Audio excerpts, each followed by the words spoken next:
Good morning, everybody. The committee meets today to receive testimony on whether the Chief of the National Guard Bureau should be a member of the Joint Chiefs of Staff. I believe that this hearing is the first time that we have had every member of the Joint Chiefs of Staff testify at a single hearing. Each of them has appeared before us individually and in different combinations, but never all together. In addition to all the members of the Joint Chiefs, we have the Department of Defense General Counsel, and we have the Chief of the National Guard Bureau with us today. We welcome each of you to this hearing. We look forward to your testimony on a very important issue. The role of the National Guard, as well as the role of the other reserve components, has grown significantly since 9/11. Substantial numbers of National Guardsmen and reservists have deployed to and continue to serve in combat operations in Iraq and Afghanistan. Large numbers have served multiple tours. Many have given their lives in service to our nation, and many more have returned with wounds of war. Their service has been outstanding, and we commend them for their dedication, courage, and patriotism. The National Guard has also risen to the challenge by serving in diverse homeland defense and civil support missions. The reserve components have made a highly successful transition from a strategic reserve to an operational reserve. The question of whether to include the Chief of the National Guard Bureau as a member of the Joint Chiefs of Staff is a complex issue with significant policy implications. To properly address this issue requires an understanding of the role of the National Guard, the role of the Joint Chiefs of Staff, and the role of the Chief of the National Guard Bureau. I believe that we have the right witnesses before us today to help us understand all aspects of this issue. When individuals enlist or accept a commission in a state National Guard unit, they simultaneously enlist or are commissioned in the Army National Guard of the United States or the Air National Guard of the United States, which are components of the Army and the Air Force. These individuals retain their status as State Guard members unless and until they are ordered to active federal service, and they revert to state status upon being relieved from federal service. There is a third hybrid status, commonly referred to as Title 32 status, where the members are in a federally funded state status.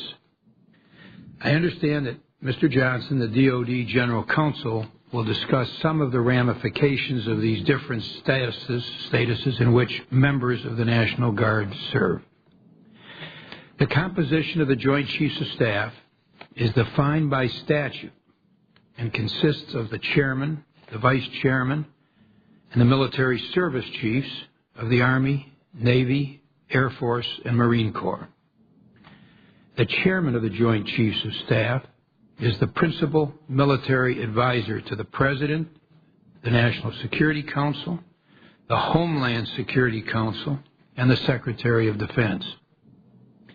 The other members of the Joint Chiefs may submit to the chairman advice in disagreement with or in addition to the advice presented by the chairman, and the chairman must present that advice at the same time that he presents his own advice. Additionally, the other members of the Joint Chiefs provide military advice when requested by the President, the National Security Council, the Homeland Security Council, or the Secretary of Defense. A member of the Joint Chiefs may make recommendations to Congress relating to the Department of Defense after first informing the Secretary of Defense. I'm looking forward to the testimony of the members of the Joint Chiefs of Staff as they provide more information on the role that the Joint Chiefs play in our national security, how the interests of the Army and Air National Guard are addressed by the Joint Chiefs, and how the Chief of the National Guard Bureau interfaces with the Joint Chiefs of Staff. The National Guard Bureau is a joint activity of the Department of Defense. By statute, it is the channel of communications on all matters pertaining to the National Guard, the Army National Guard of the United States, and the Air National Guard of the United States between the Department of the Army and the Department of the Air Force and the several states. The Chief of the National Guard Bureau is a principal advisor to the Secretary of Defense through the Chairman of the Joint Chiefs of Staff on matters involving non-federalized National Guard forces and on other matters as determined by the Secretary of Defense. He is also the principal advisor to the Secretary of the Army and the Chief of Staff of the Army and to the Secretary of the Air Force and the Chief of Staff of the Air Force on matters relating to the National Guard, the Army National Guard of the United States, and the Air National Guard of the United States. Beginning in 2009, when the position of the Chief of the National Guard Bureau was increased to a 4-star rank, the Chief of the National Guard Bureau was given a standing invitation to attend meetings of the Joint Chiefs.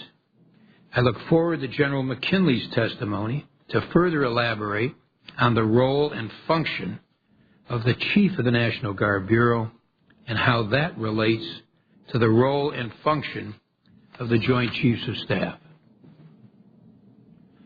At Congress's direction, the Commission on the National Guard and Reserves addressed the issue that we're looking at today. And they did so in its second report to Congress, dated March 1, 2007. The Commission recommended against making the Chief of the National Guard Bureau a member of the Joint Chiefs. And this is what that Commission said. Quote, "The Commission does not recommend that the Chief of the National Guard Bureau be a member of the Joint Chiefs of Staff on the grounds that the duties of the members of the Joint Chiefs of Staff are greater than those of the Chief of the National Guard Bureau." For example, and this is a long quote from that Commission report. For example, they said the Chief of the National Guard Bureau is not responsible for organizing, manning, training, and equipping the National Guard to the same extent as are the service Chiefs of Staff. The qualifications to be selected as a service Chief of Staff, they said, also are materially different from and more rigorous than those for selection to be Chief of the National Guard Bureau. Moreover, they said that making the Chief of the National Guard Bureau a member of the Joint Chiefs of Staff would run counter to intra- and inter-service integration and would reverse progress toward jointness and interoperability. Making the Chief of the National Guard Bureau a member of the Joint Chiefs of Staff would be fundamentally inconsistent with the status of the Army and Air National Guard as reserve components of the Army and the Air Force. Finally, the Commission concludes that this proposal would be counter to the carefully crafted organizational and advisory principles established in the Goldwater-Nichols legislation. Close quote. Now, I note that Congress has implemented many of the recommendations of that Commission, including the following: increasing the grade of the Chief of the National Guard Bureau from Lieutenant General to General, and making him a principal advisor to the Secretary of Defense through the Chairman of the Joint Chiefs of Staff on matters involving non-federalized National Guard forces. Another of their recommendations, which was implemented by Congress, was establishing the National Guard Bureau as a joint activity of the Department of Defense, enhancing the functions of the National Guard Bureau to include assisting the Secretary of Defense in coordinating with other federal agencies, the Adjutants General of the states, and the combatant command with responsibility for the United States homeland, the U.S. Northern Command. We require that at least one deputy of the U.S. Northern Command again, the combatant command with responsibility for the United States, that at least one deputy be a National Guard officer in the grade of Lieutenant General, and we've increased the number of unified and specified combatant command positions for reserve component officers. We all are grateful to the witnesses, to the men and women with whom they serve, for service to our nation. We thank the witnesses for being with us today. And before calling on Senator Inhofe, will note that we have 2 votes today scheduled for 12:05, I believe. Senator Inhofe. Thank you, Mr. Chairman. I believe that's right. I look back in the 8 years I spent in the House and the 17 years in the Senate, and this is the first time that all members of the Joint Chiefs are here, so it's kind of a neat deal. I think the greatest trust that's placed upon Congress by the American people is to provide for their security and maintain a strong national defense. Our Constitution gives Congress specific national security authorities to declare war, raise and support armies, provide for the Navy, establish rules and regulations for our military forces, and organize and arm the militias in the states. I hate to interrupt you, Senator Inhofe, but we do have a quorum here now, and we've got some business that we can attend to if we can interrupt your statement. Mm-hmm. There's a quorum now present, and we were going to vote to lose that quorum, by the way, so that's why I'm interrupting our friend Senator Inhofe. But I asked the committee to consider a list of 4,022 pending military nominations. All of these nominations have been before the committee the required length of time. Is there a motion to favorably report these? And is there a second? All in favor say aye. Aye. Opposed, nay. The motion carries. Thank you, Senator. You bet. Thank you. Well, anyway, let me just mention that we're all close to the militaries, all the branches, the active, the reserve, the guard, and I don't think there's a person up here on this committee who hasn't had very close relationships with the active duty. They've visited quite often in the areas where they're stationed, they're deployed. In my case, we have 3,000 members of the Oklahoma 45th Infantry Brigade Combat Team, our Oklahoma National Guard. I went down when they were deployed from Camp Shelby in Mississippi and talked to them, and then left about 3 weeks later and talked to them over there. And I know that it's one where you have probably a closer relationship because they're sitting there in your hometown and you visit with them, General McKinley, and so I know that happens, and I have very close friends. You know, in Oklahoma 45th, when they weren't deployed until July, and yet we've lost 14 of our people over there. One of them was his wife who worked in my office, and I remember so well during the August recess going into a small town in Oklahoma where she was there, and we're making arrangements. I was getting ready to go to Afghanistan so I could meet with Chris Horton, her husband. And 2 days before I left, he was killed in action. And so, these are things that we're all very, very close to, the people and all services. Earlier this week, our Oklahoma 45th helped in capturing this Bari Ali, a mid-level insurgent leader in Afghanistan, and his brother, as well as weapons and hand grenades, tactical fighting gear, and cell phones that were there. And they did it without firing a shot. They did great work over there. Their efforts will lead to a stable Afghanistan and prevent insurgents from gaining a safe haven. Our National Guard has transitioned from a strategic to an operational reserve force. This means that the National Guard's got to be trained and equipped the same as our active units and the reserves. It also means that we must fully integrate our active and reserve components so they can seamlessly execute any mission this country asks them to do. I'm proud of the contributions that have made and the sacrifices of our military and their families have made and continue to make. And we've made a lot of progress. I think General McKinley will probably have this. I read part of his statement in terms of the relationship between the Guard and the active units. And I have to say, I think this might be the first time that I can remember ever coming to a committee hearing I had dinner the other night with Bud Wyatt, the Air Guard chief, and he started talking about this, and I said, Bud, leave me alone here. We're going to have a hearing. Let me hear from everybody at the same time. So I was going to say, Mr. Chairman, this might be the only time I've ever come to a hearing where I'm really open on this, and I want to hear the answers. And we have specific questions. So I think this is going to be a very helpful hearing, and I appreciate your holding it.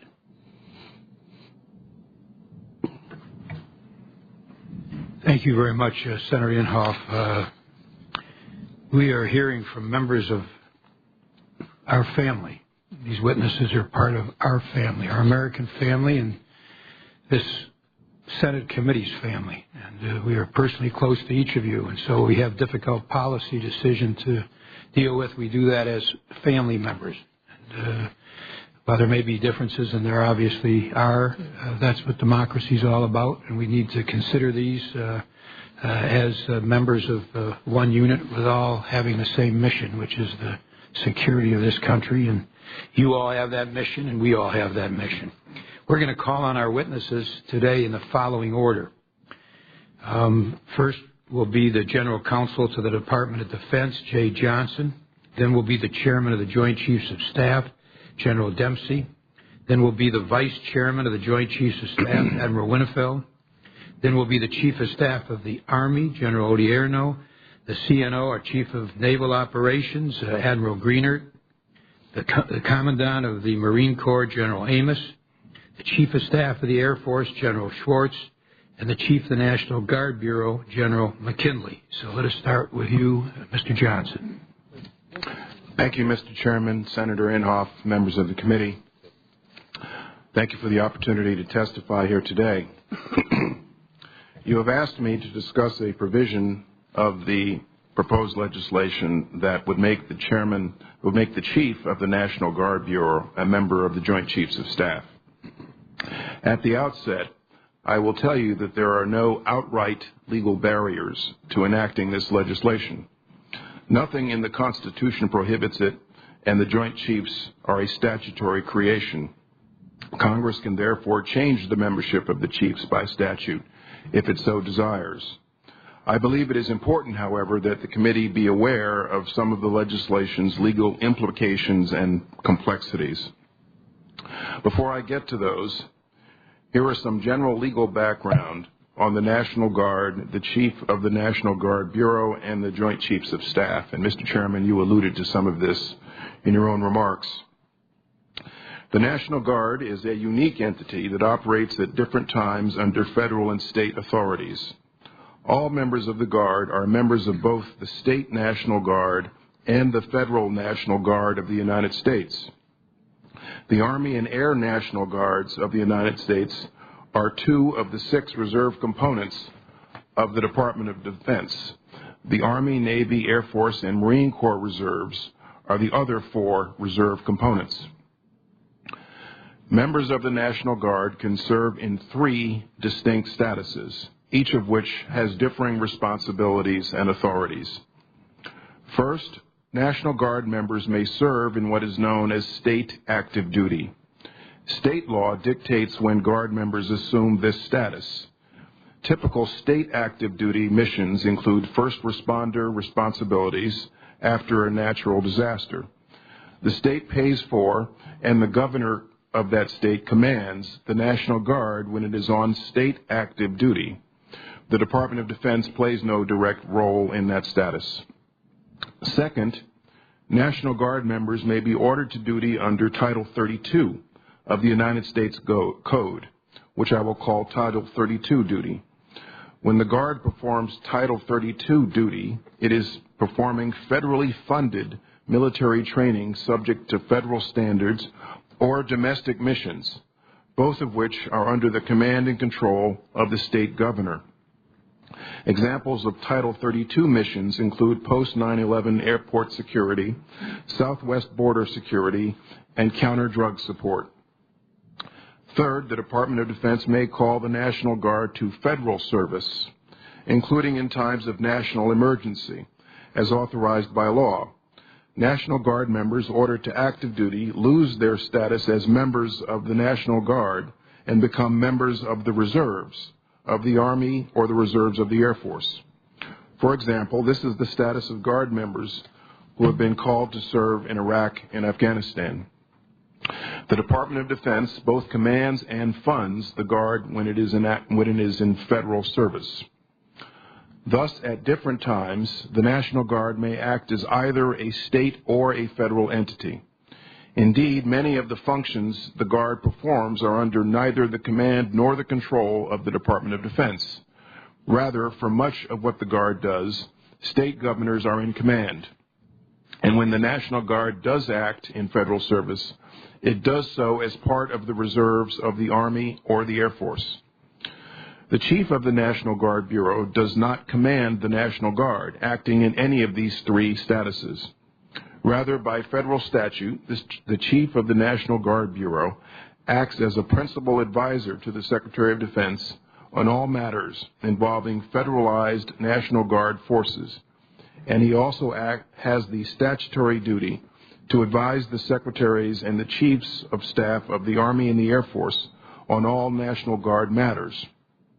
A Department of Defense directive further explains the Chief of the National Guard Bureau's authorities and responsibilities, consistent with guidance provided by Congress. Now, some legal background on the Joint Chiefs of Staff. The Joint Chiefs of Staff serve as the senior military advisors to the President, the National Security Council, the Homeland Security Council, and the Secretary of Defense. The Joint Chiefs are currently composed of 6 statutory members: the Chairman, the Vice Chairman, and the Chiefs of the 4 services.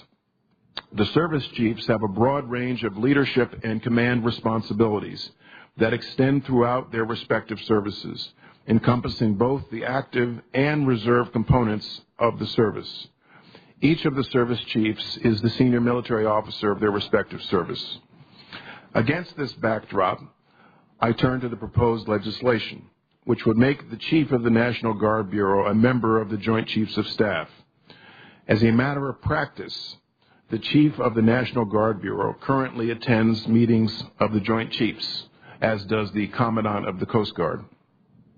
The purpose of the proposed legislation is thus to make the Chief of the Guard Bureau's attendance at Joint Chiefs meeting a statutory entitlement, with its attendant statutory authorities and responsibilities.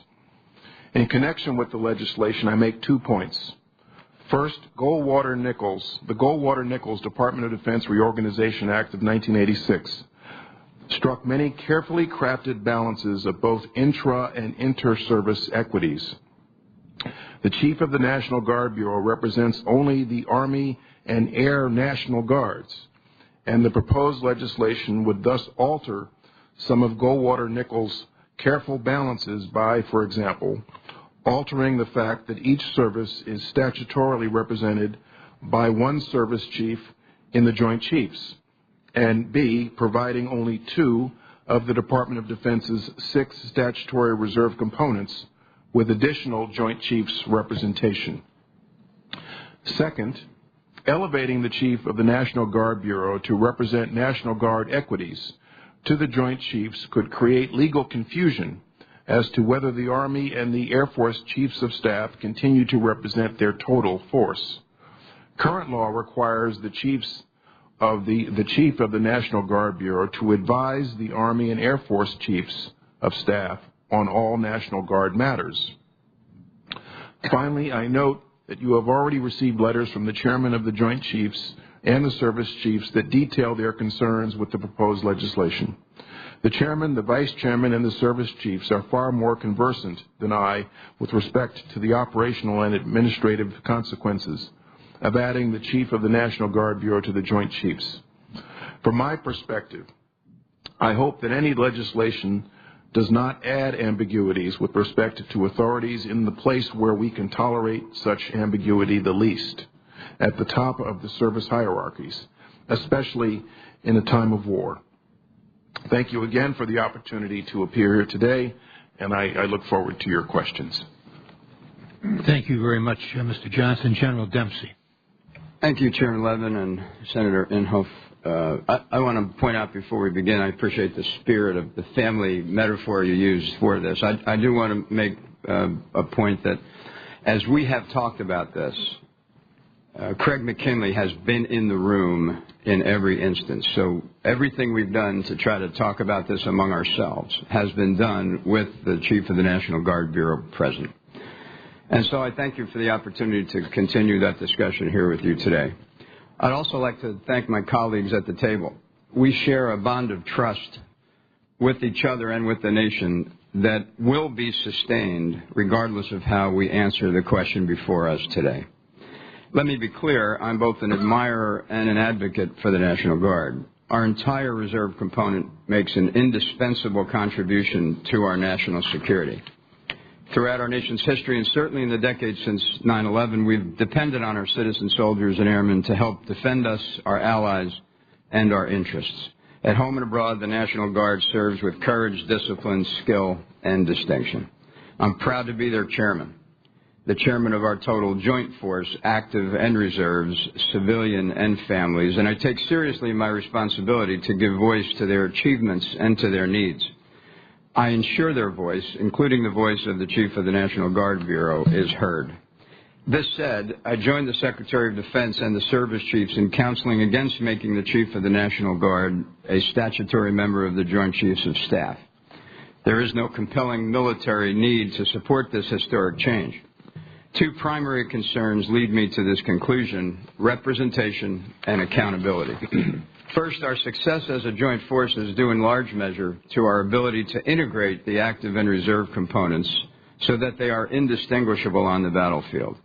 I believe we've accomplished this because the service chiefs of the Army and Air Force are the single voice for their respective services. With the service secretaries, they bear sole responsibility for making the key resource decisions that produce an organized, trained, and equipped force. And this includes the National Guard and Reserve components. The proposed change could undermine this unity of effort. As you know, each of our services has a reserve component, but only the Army and the Air Force have a National Guard. This proposal will also create a situation among our reserve component forces whereby two of the six, as Mr. Johnson mentioned, would be represented differently, creating what could at least be the perception of inequity. My second and more important concern, though, is one of accountability. Each of the Joint Chiefs is subject to the civilian oversight of a single appointed and confirmed secretary. The Chief of the National Guard Bureau has no such oversight. Elevation to the JCS would make him equal to the service chiefs without commensurate accountability. This seems to me to run counter to the carefully crafted organizational and advisory principles established by Goldwater-Nichols. I don't find the argument to change the composition of the JCS compelling. It's unclear to me what problem we're trying to solve. Here's what I do know with certainty. The Chief of the National Guard Bureau has and will continue to attend meetings of the Joint Chiefs that I chair. I want and I need him in the tank. The Chief provides valuable insights and experience for matters of importance to the National Guard and therefore the nation. This advice is also carefully considered when the Army and Air Force Chiefs make decisions that affect their service. The Chief of the National Guard Bureau has a voice, and it is heard. Over the last 10 years, the relationship between our active and reserve components has grown into a well-integrated fighting force. You really can't spot the difference between active and reserve component soldiers or airmen. We are and we will remain one force. Again, I'd like to thank the committee for its continued support to all of our men and women in uniform as well as their families, and I look forward to answering your questions. Thank you very much, General Dempsey. Admiral Winnefeld. Good morning, Mr. Chairman, Senator Inhofe, distinguished members of the Armed Services Committee. Thank you for the opportunity to appear before you today. Let me start by saying how much I honor and have a deep appreciation for the men and women of our nation's entire reserve component, including the fine citizen soldiers and airmen of our National Guard, for their incredible contributions to our nation's defense and security, as well as their considerable sacrifices both at home and abroad. There should be no doubt that I am a huge supporter of and believer in America's National Guard, and I have a personal connection to the Guard. Indeed, when I was nominated to be the commander of NORTHCOM and NORAD, my first call was to my friend and soon-to-be partner, General Craig McKinley. While there, I worked very closely with my Guard partners and the Council of Governors to bring to life the dual status commander concept. We migrated more chemical, biological, radiological, and nuclear response to the Guard while I was at NORTHCOM. With the help of the National Guard Bureau, we brought more Guardsmen into the NORTHCOM headquarters, including doubling the number of National Guard flag officers in the headquarters. When I walked around my NORTHCOM and NORAD headquarters, I could not have told you who was a Guardsman and who was not, and I wouldn't want it any other way. Along the way, I have come to count many of the state's adjutants generals as my personal friends. It was not by chance that my first speaking engagement as Vice Chairman was at the National Guard Association of the United States annual conference this past August. During my time as Vice Chairman thus far, we've been successful in bringing the Chief of the National Guard Bureau into more senior-level DoD forums. I have personally advocated for the expansion of the State Partnership Program, which I think is so important to our country. I fully advocate elevating the position of the Deputy Chief of the National Guard Bureau to 3-star rank, and would happily support a future NORTHCOM commander being a Guardsman, as well as key component commanders being Guardsmen, though I do not believe the law should go any further than it already does in specifying which components hold which billets. I have put my money where my mouth is in support of the Guard, and they can count on my continued support. Nonetheless, and despite my support for this great institution, I am concerned about the pending National Guard Empowerment Act legislation regarding full membership of the Chief of the National Guard Bureau on the Joint Chiefs of Staff. The spirit of jointness kindled by the Goldwater-Nichols reform legislation is truly alive and has served our nation well and reflects the wisdom of the Congress. I do not believe it needs to be fixed, and we don't need to take a step backward in the unity of effort that legislation did so much to promote. As General Dempsey said, the service chiefs who serve on the JCS have great responsibility for manning, training, and equipping both the active and reserve components of their services. The Chief of the National Guard Bureau, despite being my great friend and for whom I have great respect, does not have the same level of responsibility or command authority. And we should not send the signal that we have two different United States Armies or United States Air Forces. Second, while this legislation may send a very positive message to the terrific men and women of the Guard, I'm concerned that it will send a negative message to the remaining 46% of our nation's reserve component, that they are somehow of lesser importance and that future decisions could be taken at their expense. And I hear that from some members of the Title X reserve components whom I've asked. Third, some may believe that this legislation would provide a tangible benefit by empowering the Guard with a vote on the JCS. Mr. Chairman, I would tell you there is no voting process on the Joint Chiefs. Instead, we all provide our best military advice to the Chairman, who then formulates his advice to the Secretary of Defense and to the President. We already receive fantastic military advice from General McKinley, who, as General Dempsey said, is always invited to that table, just as we do from the Commandant of the Coast Guard, who is also always invited to that table, although the Coast Guard is not asking for similar legislation. In the end, I'm not sure what is broken and that we are fixing. But I also would assure you, as General Dempsey did, Mr. Chairman, I would assure the members of this committee, because we are indeed a family, that my colleagues and I will do everything to prevent this issue from driving a wedge between our fantastic, capable, and brave National Guard and the rest of the United States military's fantastic, capable, and brave active and reserve components. I thank you again for the opportunity to appear this morning. Thanks again for your continued support and that of your staffs for our men and women in uniform, and I look forward to your questions. Admiral, thank you so much. General Odierno. Thank you, Mr. Chairman, Senator Inhofe, other members of the committee. It's an honor to be here in front of you as always today. I have had the opportunity, both in my current position but in my previous positions, to see firsthand the power and capabilities of the total Army. The performance, selfless service, and dedication of our active component, our Army National Guard, and our Army Reserves all have contributed directly to our successes.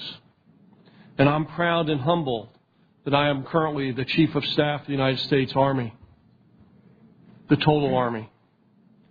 The reserve component connects the Army to the American people. The Guard and Reserve soldiers that live and work in over 3,000 communities have shared the burdens of war, with over 900 killed in action and more than 7,500 wounded. They are a critical component of the joint force and connect us to Main Street America. We have built a strong relationship between all of our Army components, and I would argue probably the strongest we've ever had. And it is our goal to sustain and increase this momentum as we move forward.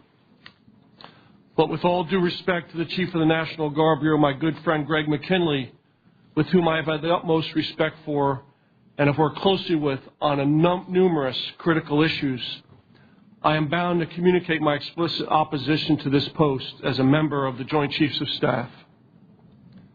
First, representing only 2 of the 6 reserve components, the Army National Guard and the Air National Guard, at the Joint Chiefs of Staff level will create confusion, imbalance, and potentially challenge interoperability. It would run counter to intra-service and inter-service integration and negatively impact the progress we've made toward jointness. Second, the proposed legislation would complicate the central principle of civilian control of our nation's military. This proposal risks creating a bifurcated force, one focused internally and another focused abroad. It is important that we have clear authorities and responsibilities to ensure effective employment of the total force. Third, this could lead to divided or redundant force management, funding, modernization, and training and doctrine, creating a high level of complication and friction. The reserve component forces will continue to play a critical role in our national security strategy, and the advice of the Chief of the National Guard Bureau will always be, as it has been, extremely valuable and essential within the context of our total Army in a balanced joint portfolio. The integration of the regular Army, the Army National Guard, and the Army Reserves has proven over the last decade to be unbeatable on the battlefield and irreplaceable at home and abroad. Now more than ever, we are truly one Army, and we cannot sacrifice the fact that we are truly one Army as we face many critical challenges ahead. Mr. Chairman, members of the committee, I thank you again for allowing me the opportunity to appear before you and for your support, and I look forward to your questions. Thank you very much, Mr. Chairman. Thank you very much, General Odierno. Admiral Greener. Thank you, Mr. Chairman. Chairman Levin, Senator Inhofe, members of the committee, thank you for the opportunity to comment on and to testify on the matter of including the Chief of the National Guard Bureau as a member of the Joint Chiefs of Staff. I fully support continued participation by the Chief of the National Guard Bureau in Joint Chiefs deliberations, particularly regarding issues that deal with or affect the National Guard. Our National Guard Chief, General McKinley, who we really do consider a brother in the tank, has made notable input and provided valuable contributions to issues of importance to those of us serving in the tank and the Department of Defense. I think this relationship should continue. However, in my opinion, making the Chief of the National Guard Bureau a member of the Joint Chiefs of Staff adds unnecessary complexity to the principle of unity of command. Unlike the service chiefs, the Chief of the National Guard Bureau does not represent a branch of service, nor is he responsible for organizing, manning, training, and equipping the National Guard to the extent of the service chiefs and their respective services. Making the Chief of the National Guard Bureau a member of the Joint Chiefs may also insert an ambiguity regarding the status of the Army National Guard, the Air National Guard, as reserve components of the Army and Air Force respectively. This could create a perception that the National Guard is a separate service, and that perception could instigate an inequality sense among the National Guard and its Army, Marine Corps, Navy, and Air Force Reserve counterparts. I appreciate the committee's longstanding support for the men and women of the Navy, and I look forward to continue working with this committee as we address the challenges we face, both for the nation and for our Navy. Thank you very much. Thank you so much, Admiral. Next, General Amos. Chairman Levin, Senator Inhofe, fellow committee members, thank you for the opportunity to provide my advice on whether the Chief of the National Guard Bureau should become a voting member of the Joint Chiefs of Staff. In my view, there should be no change to the status quo. Let me first acknowledge my colleague, General Craig McKinley, the current Chief of the National Guard Bureau, and the many men and women who have faithfully served in our state's National Guard units. They have served our nation and their states well for many decades. For this and much more, we owe them our great debt of gratitude. By virtue of his limited role in the Department of Defense and his supporting role in Army and Air Force affairs, the Chief of the National Guard Bureau lacks the requisite broad insight into all levels of strategic planning for JCS membership. Additionally, the Chief of the National Guard Bureau's dual mission and state focus creates an unavoidable conflict of interest inconsistent with voting membership. In this sense, voting membership would introduce irrevocable state interest into an inherently federal activity and process. Chief of the National Guard Bureau membership in the JCS could complicate unity of command for both the Army and the United States Air Force. Congress intended the current structure ensures that the service chiefs are singularly accountable to the executive and legislative branches of the government for the combat readiness of their respective services, to include their reserve components. I think it's critical that we safeguard this unity of command. Lastly, the Chiefs of Staff of the Army and Air Force are best suited to advise on the most effective employment of their supporting elements. Under law, the National Guard has a supporting relationship with the Army and Air Force when federalized as their reserve component.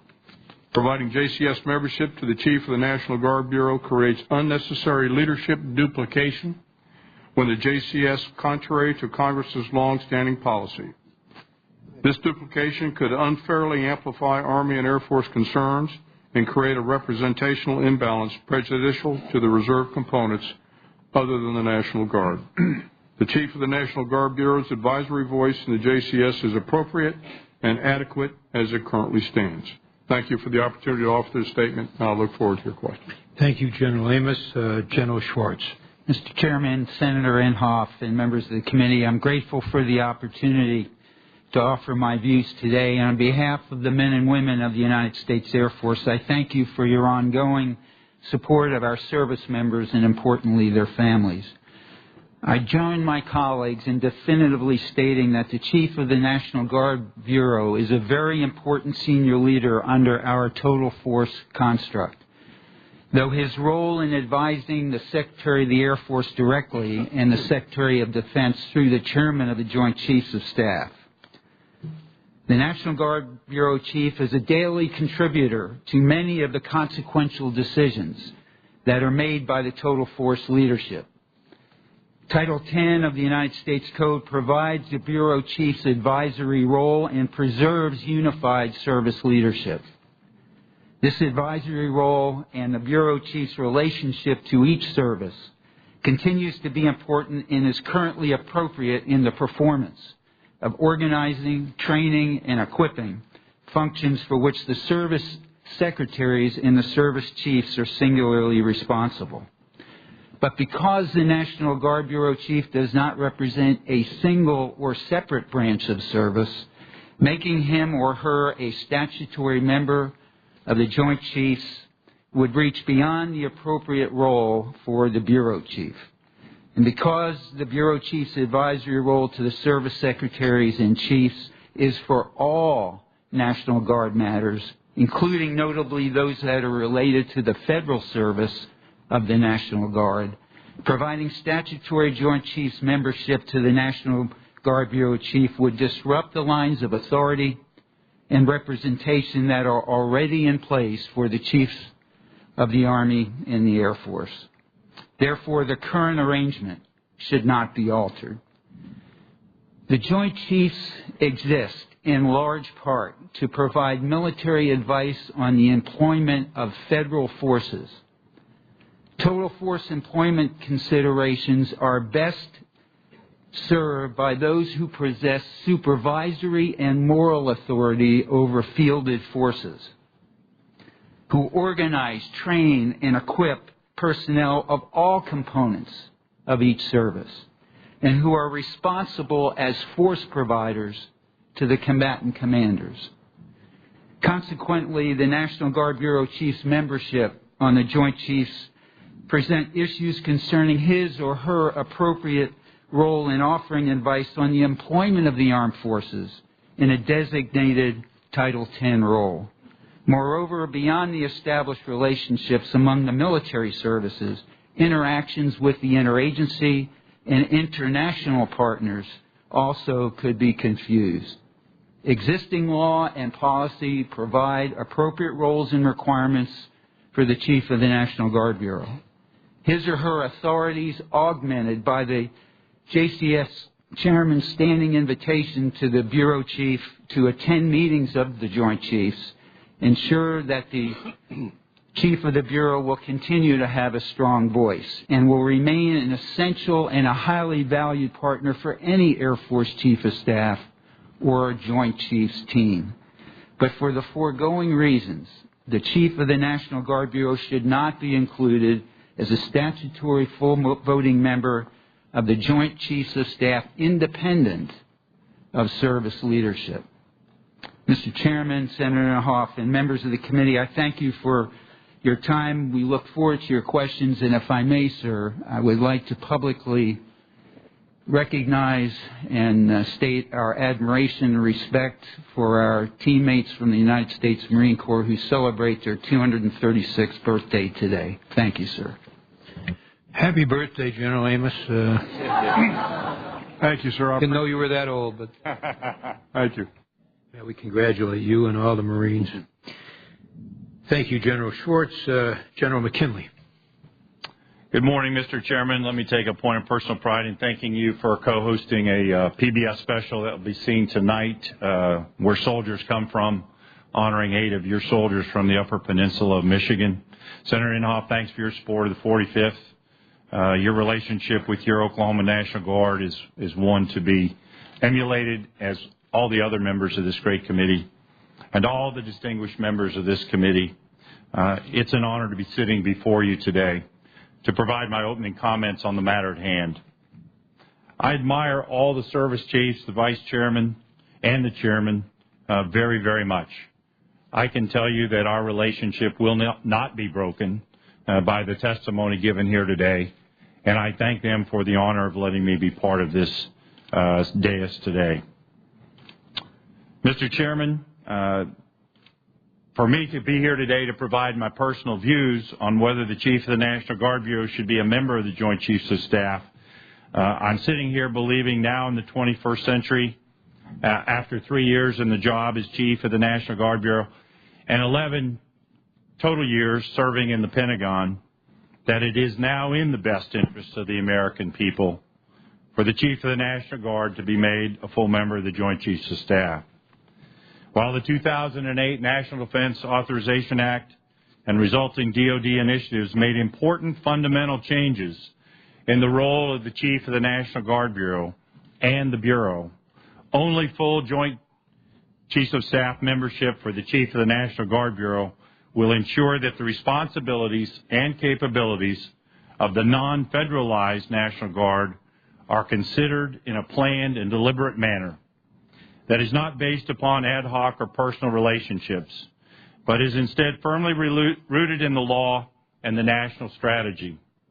The domestic mission of the National Guard must be taken into account when making military contingency plans, when allocating scarce readiness resources, and when advising the President, the Secretary of Defense, the National Security Council, and the Homeland Security Council on strategies and contingency response options.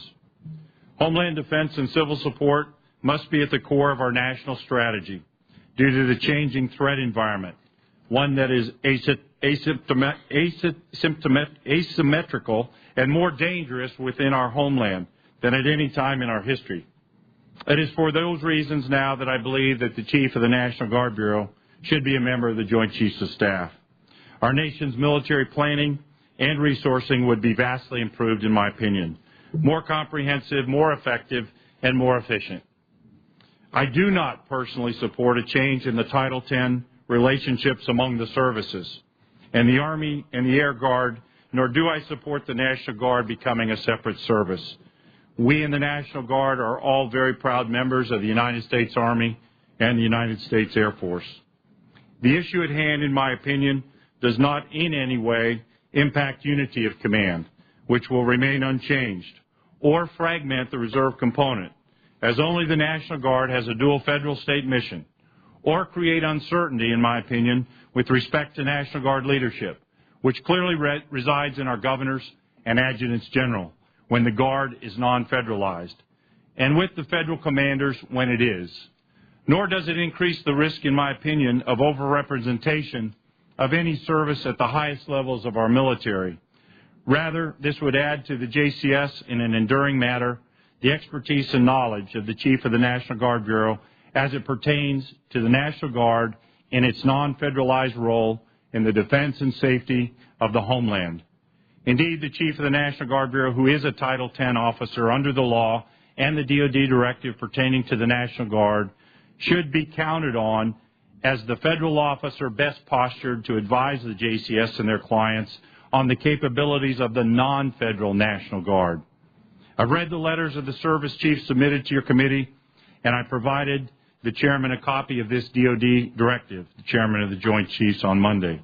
These letters and other comments focus, whether directly or indirectly, primarily on 5 discrete themes: budget authority, the Chief of the National Guard Bureau's statutory advisory role as it currently exists, that it's sufficient, that the National Guard could become a separate service or will be somehow advantaged over the other reserve components, maintaining Title X command authority, and finally civilian oversight. In the area of budget authority, the Chief of the National Guard Bureau plans, programs, and administers the budgets of the Army and the Air National Guard, and I'm directly responsible for nearly $28 billion annually. I am the appropriation sponsor for the Army National Guard Military Personnel Account, O&M, MILCON, and the Air National Guard Military Personnel Account, O&M and MILCON. By law, the Chief of the National Guard Bureau is responsible for the entire planning, budgeting, execution, and accounting of these appropriations. The Chief of the National Guard Bureau competes for, defends, and validates the requirements for the above appropriation and submits budget materials to the services to the Department of Defense. The Chief of the National Guard Bureau is required to provide an annual financial report to Congress that states how the specific National Guard appropriations funding was spent. In my regard as a statutory advisor, there is sufficient and significant difference between the Chief of the National Guard Bureau's principal advisor authorities and the JCS members' military advisor authorities. The JCS members advise the President, National Security Council, Homeland Security Council, and the Secretary of Defense. The JCS members may also submit advice or an opinion in addition to the advice presented by the Chairman. Additionally, the President, NSC, Homeland Security Council, and Secretary of Defense may request advice directly from the JCS members, and JCS members may make recommendations to Congress after first informing the Secretary of Defense. In contrast, the Chief of the National Guard Bureau advises the Secretary of Defense through the CJCS on matters involving non-federalized National Guard forces. The Chief of the National Guard Bureau must declare an interest in order to have a voice on these limited matters. Without statutory JCS membership, the Chief of the National Guard Bureau's role in the JCS is ad hoc as determined by each successive chairman. In regards to separate service or advantage over other reserve components, the National Guard is unique thanks to Article 1, Section 8, Clauses 15 and 16 of the United States Constitution and Title 32 of the U.S. Code. It is unlike the other reserve components which can perform Title X duties under Title X command authority. The National Guard performs the same Title X duties when federalized, plus diverse non-federal duties and state duties under state command authority. The command chains are unambiguous. The other reserve components have no analogy to the National Guard's non-federalized duties and command authorities. The non-federal National Guard's missions include, but are not limited to, air defense, ballistic missile defense, weapons of mass destruction response, disaster response, counter-drug support, border security, airport security, and NSSEs, National Special Security Events. on regards to unclear Title X command authority. This issue discussed today, in my opinion, would not alter Title X command authorities or accountability over federalized National Guard forces. There would be no change to the Title X authorities of the service secretaries or the service chiefs. Conversely, they would take on no new Title 32 responsibilities. The Chief of the National Guard Bureau is not, nor would he be, within the Title X chain of command for Title X National Guard forces. When federalized, National Guard forces are and will remain under the command of federal commanders. Total force integration would not be compromised.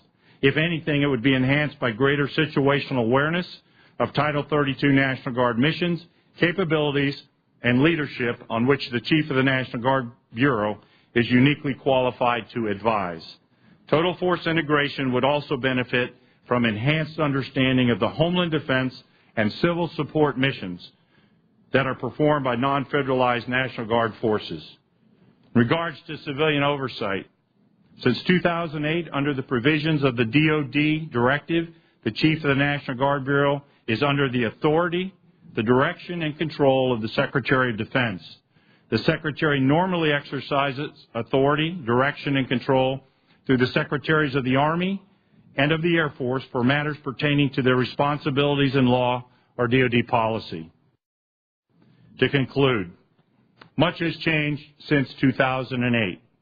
The National Guard Bureau is now a joint activity of the Department of Defense, and the Chief of the National Guard Bureau has enhanced authorities short of JCS membership, and for those we're very appreciative.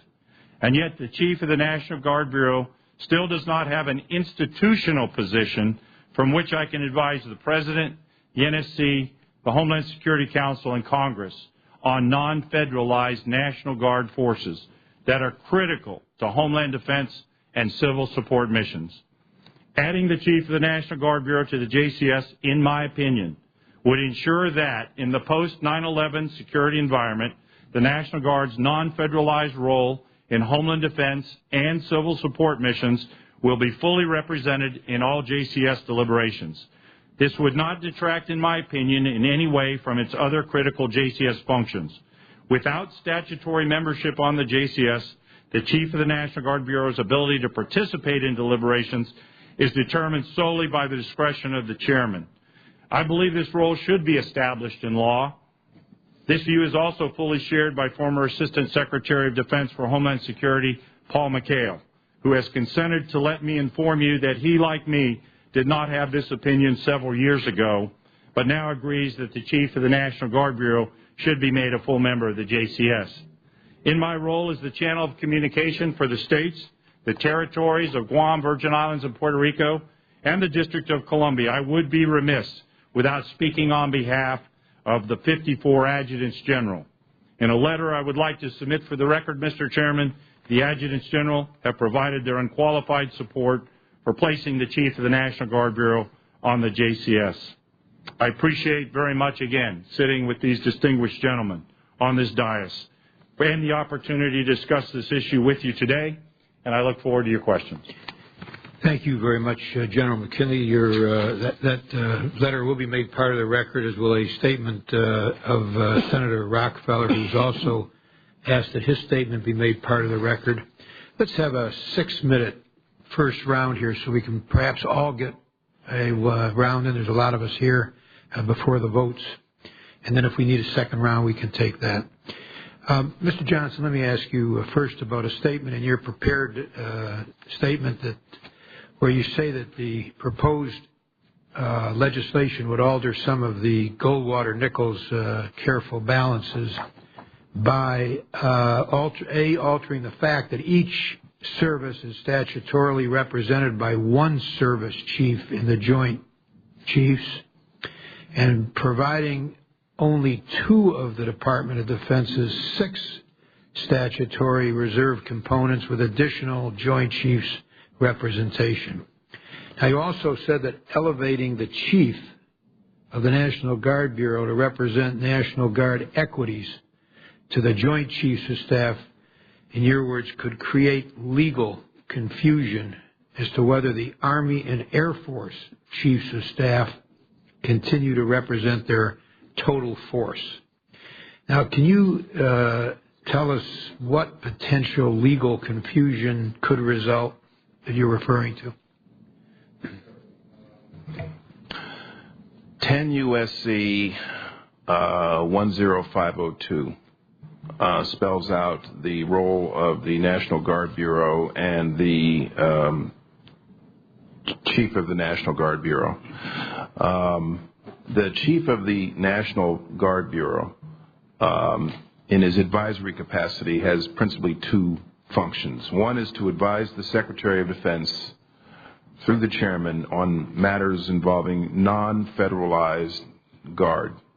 The second component of that is to be the advisor to the service leadership of the Army and the Air Force on matters concerning the Federal Guard. So the way this statute breaks it out, 10 U.S.C. 10502, when we're talking about the Guard in federal status, the law contemplates that the Chief of the National Guard Bureau will represent those interests to the service leadership and to the Chiefs of Staff of the Army and the Air Force. But when we're talking about the State Guard and the State Guard role, the Chairman, the Chief of the National Guard Bureau, advises the Secretary of Defense. And this legislation that you have before you will not change any of that. And so if the Chief of the National Guard Bureau is now also a member of the Joint Chiefs, he is, on the one hand, an advisor to General Schwartz and General Odierno on matters concerning the Federal Guard, but he also now has an independent seat on the Joint Chiefs as an advisor to the President and the Secretary and the National Security Council on the very same matters. So it creates an issue of dual representation. Second, as I think the Chairman alluded to, when the Chief of the National Guard Bureau is advising with respect to the non-federalized National Guard, he's representing the interest of the state National Guard who are commanded by the governor of each of those states. So it creates a dynamic which I'm not saying is necessarily wrong or right, but it creates a dynamic where the interest of the State Guard, the governors, has a seat at the Joint Chiefs, advising the President and the National Security Council and the Secretary of Defense. Let me, this is perhaps a related question to you, General McKinley. Under Title 10, the Chief of the National Guard Bureau is the principal advisor, among others, to the Chief of Staff of the Army and the Chief of Staff of the Air Force on matters relating to the National Guard, the Army National Guard of the United States, and the Air National Guard of the United States. And my question is this: is there not an inconsistency with an advisor participating as an equal with the principals whom he's advising, as you would be as a member of the JCS, along with the Chief of Staff of the Army and the Chief of Staff of the Air Force?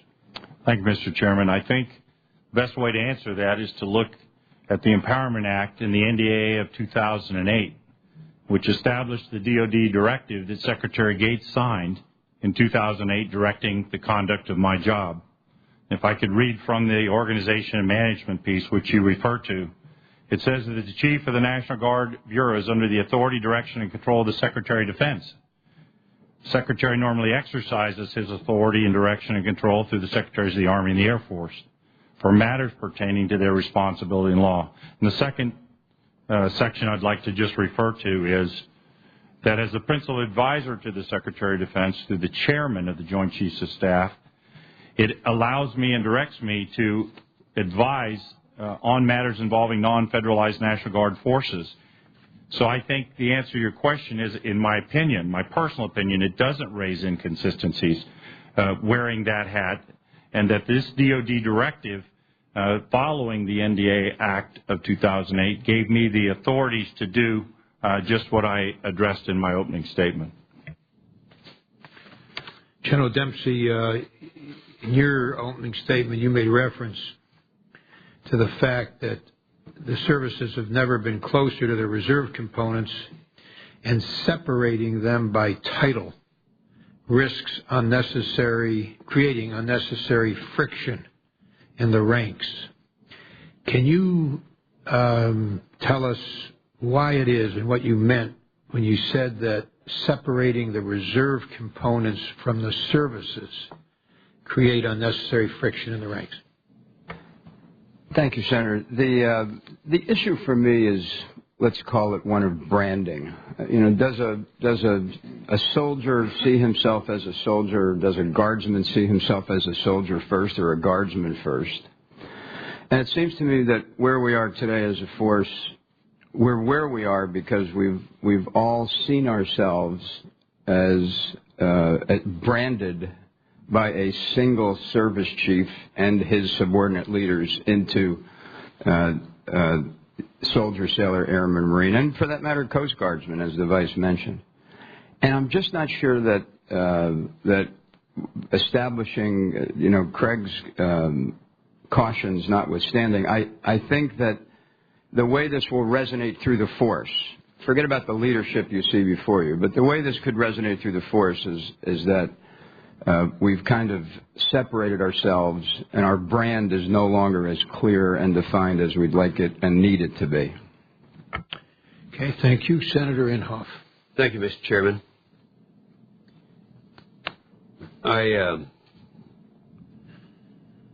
I recall, General McKinley, back when we were working on the 09 NDAA, the issue at that time was a 3-star versus 4-star. And I was trying to remember and talking to my staff just a minute ago about what the arguments were. I do recall the perception argument that those in the field, and I heard that firsthand.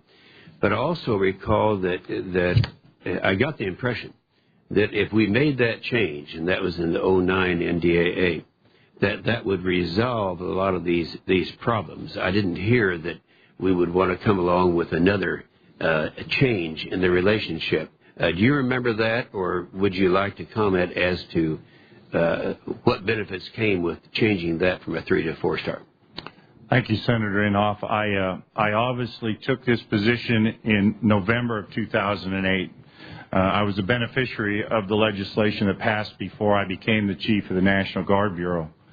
Much has improved, and much has been given to me in terms of my access to the chairman and to participate in major meetings affecting the services, the National Guard, the Army, and the Air Guard. I do remember the discussion of the grade, and I do work very closely with the other reserve component chiefs, Jack Stoltz in the Army Reserve, Dirk Deming in the Navy Reserve, Steve Hummer in the Marine Corps Reserve. It's important, and Charlie Stenner in the Air Force Reserve, it's important not to get imbalanced. I would just suggest that the 468,000 members of the National Guard who reside in the states and the territories look to me as their representative and their channel of communications to the Department of Defense. But the willingness of the men sitting before you to allow me to communicate and to conduct discourse with them and to interact with them has significantly improved since I became the chief of the Bureau in 2008. All right. General Odierno, tomorrow I'm going back to your old place, the Fort Sill, where you started, I think, in the middle 70s, and I've had several tours there. I'll be participating in their Veterans Celebration tomorrow morning, and I know that they'll be discussing this at that time. The question I would have of you, because after asking you, I want to ask General Swartz the same thing. Have you seen, in terms of the Army, you have the Guard coming in, fighting side by side with you guys, with any difference in equipment or capability or resources between the Guard and the active duty Army? Senator, I would tell you that we've made great strides over the last 7 to 10 years in improving the capability, more importantly, the equipping of the National Guard. And in our assessment, by October of 2012, the National Guard will have achieved about 92% of their total equipping necessary. And in the active component, we'll be at 92.5%. And so I think that says sends a strong message about how we've been able to equip. And I think, I would just comment that the understanding the total Army is incredibly important as we walk our way through this. We have to have all these different components. You have to have an active component that's ready and prepared to respond immediately at a certain readiness level. We need our National Guard prepared and capable of responding, and they have to be able to work together at all times. And we've been able to work that over the last several years, but I think we've gotten the right solution as our Army has been taxed with many, many deployments. And I worry that we will lose the one single voice that has driven us here if we move forward. Yeah, I just wanted to ask the question on the equipment, the quality of the resources used. Are they the same? They are. They are. General Schwartz, I'd ask you the same thing because I remember, I guess it's because I'm active in aviation, I can remember back some time ago when we were going to the Block 2 in the F-16, and you had the two engines were the 220 and the 229, I believe, the 229 having greater thrust. When deployments were necessary, as I recall, it was the state of Oklahoma and the state of Ohio where they were not able to get for their deployment the 229 engines, which provided greater thrust. And as a result of that, and I'm going from memory now, I believe they deployed together as a unit and took only the 229s from Ohio and from Oklahoma, which was a disparity in how they are treated in terms of equipment. I'd say, number one, is my memory correct? Number two, has that been corrected? Senator Inhofe, generally speaking, the equipage of the active duty, the Guard, and the Reserve is common. There are some anomalies with regard to aircraft configuration based on their maturity and so on and so forth. We have not corrected or normalized every single configuration in every one of our aircraft. But I think the point is that the Air Guard in the United States Air Force has always been an operational reserve. It has always shared the same readiness with their active duty and Air Force Reserve counterparts. That is still the case, and that certainly is our conviction going forward. But there was a disparity at that time in that particular aircraft. Sir, there was a difference in engines. There's a difference in the configuration of airplanes as they are produced. Certainly, it is the intent of the Air Force to equip the National Guard so that they remain in operational. Are you in better shape in that issue now than we were back then? Absolutely. I think that's right. Do you agree with that, General McKinley? Sir, we've worked closely, as you know, with General White as the Director of the Air Guard in trying to achieve the proper balance in equipage of our National Guard. I can attest over my 38 years in the Air Force that the Air Guard today has the oldest legacy fleet in its history. And I am concerned, as I'm sure the Chief of Staff of the Air Force is, over future modernization plans so that we can have the balanced force that has made the Air Force and the Air National Guard so close throughout its history. I'm concerned about the future capitalization of the Air National Guard. Thank you. My time is up, but I'd like for the record in writing for a later time if you would respond to the three of the witnesses talked about the confusion, the word confusion. I'd like to have you respond for the record on that particular issue. Thanks, Senator. Mr. Chairman. Thank you, Senator Inhofe. Senator Lieberman. Thanks, Mr. Chairman. Thanks to all of you for being here. I guess I would say that on this interesting and important question, I'm a member of the Jim Inhofe Open-Minded Caucus because I'm undecided. So this discussion has really been very helpful. I wanted to get on the record just some basic facts. Maybe I'll start with you, General McKinley. What's the number of personnel in the Army and Air Guard? We have approximately 468,000 combined between Army and Air. And I don't know that you would know it. I'd ask General Dempsey. How about in the other reserve components? What's the number there? The only one I have committed to memory is the Army Reserve, and that's about 250, 208. Sir, for the Air Force, $71,000 on the Air Force Reserve, $106,000 and change on the Air National Guard. Okay. Admiral, well, how about the Navy Reserve? $65,000, Senator. Right. And General Amos? Sir, 39,600 Marine Reserve. Pretty definitive answer right there. Thank you. Okay, so there's the other. It's clearly there's a larger number in the Army Guard and the Air, but there's not inconsequential numbers in the other reserve components as well. Obviously, some of us think about the Coast Guard Reserve, which is another part of the reserve component. Let me ask this question, and I think I'm probably focused on it here because of the other hat I wear on the Homeland Security Committee, and I wanted to begin this discussion with you, General McKinley. I take it that we start with the understanding that the other reserve components don't have non-federal responsibilities, correct? Yes, sir. And that this is an interesting issue, as I'm sure you all know, because of course, from our home states, we're getting tremendous support for putting the National Guard Bureau Commander-Chief on the Joint Chiefs of Staff.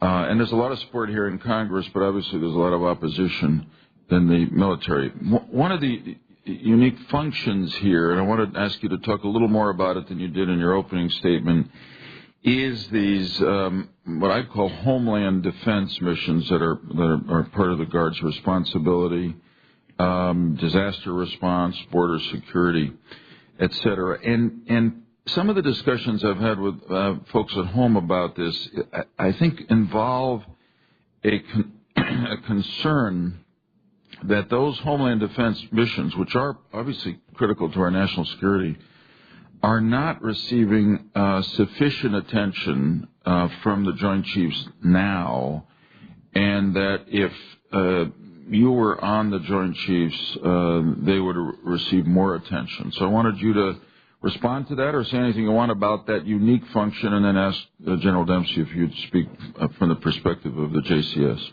General McKinley. I think that I'm not critical of the other service components, Army or Air Force, in representing Homeland Security. I just think it's the unique capability of the Chief of the National Guard Bureau with its relationship to the 54 adjutants general who work for the governors, that intricate and delicate relationship that allows me to provide the best, and that I should be a focal point. Our intergovernment relationships with FEMA, DHS, Customs and Border Protection, ICE, those types of relationships that are built at the community level are significant. And I wouldn't expect, but wouldn't be surprised if the chiefs of the services know a lot about it. I just think we're uniquely qualified with our role in Title 32 and state active duty to operate in the statuses in the several states that we represent. So would you say that that's one of the major reasons why you support putting the Chief of the National Guard Bureau on the Joint Chiefs? As I said in my opening statement, Senator Lieberman, that is really where I'm zeroing in on, is to institutionalize the role of the National Guard Bureau Chief in becoming that spokesperson through the Joint Chiefs of Staff, through the Chairman, to the Secretary of Defense, to give my best military advice when asked, so that we don't miss a beat in this very new age of asymmetric, I got it right this time, asymmetric challenges that face our nation. General Dempsey? Yes, sir. Remember, the Joint Chiefs are statutorily responsible for the federalized portion of our defense. And the chiefs the JCS would normally get its advice on Homeland Security matters through Northern Command, so you may want to ask it's a good point. And the point there is that NORTHCOM would then, the impact statement, if you will, that Craig's talking about, right now would come to us through the service chiefs.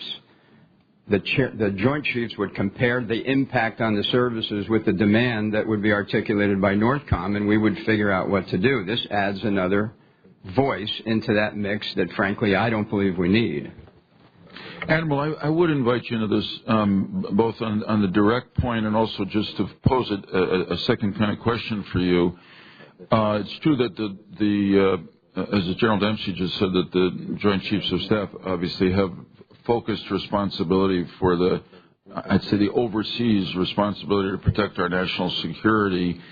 On the other hand, the very reconstitution of Northern Command involved post 9/11 an assumption of some responsibility for Homeland Defense in the Pentagon that was a bit different than before. Would you agree? And how does that reflect on this matter that we're discussing this morning? Well, Senator, I think 911 certainly was a wake-up call that was the genesis of Northern Command, and of course NORAD existed all along.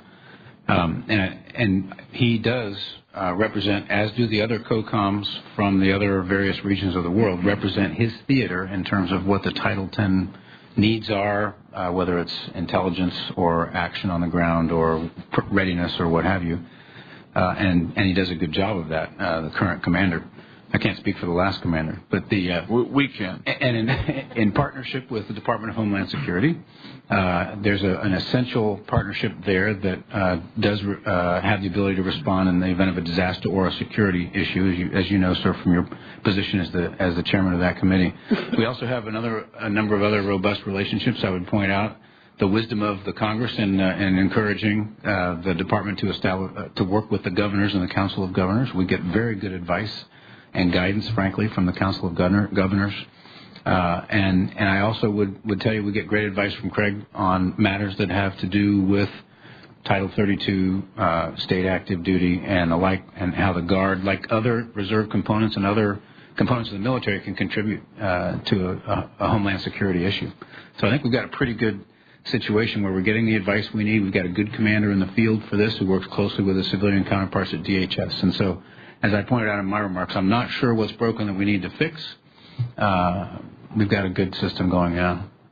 Thank you. My time's up, Mr. Chairman. Thank you. Thank you very much, Senator Lieberman. Senator Brown. Thank you, Mr. Chairman. Will we be able to submit questions for the record as a follow-up? Because 6 minutes really isn't a lot. Well, we also can have a second round if we need it. But, as you suggest, the questions for the record would be welcome. Thank you. I'm looking at a letter from General Amos and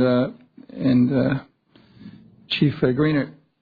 Paragraph 3 of the letter says that CNGB does not represent a branch of service, nor is CNBG responsible for organizing, manning, training, and equipping the National Guard to the extent of the service chiefs. And I got to respectfully disagree. Pursuant to the obviously the DoD directive as to the responsibilities of what the Guard in fact does, they are responsible for entire cradle-to-grave planning, program, budgeting, and execution of these budgets. Provides the President's budget submission for each of the APPNs, which goes to Congress, validates those requirements, provides the annual financial reports to Congress.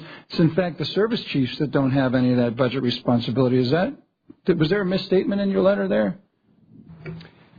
Well, Senator, the point that I was making in the letter, we the service chiefs testified to are held accountable to the Congress for the execution of those budgets as well.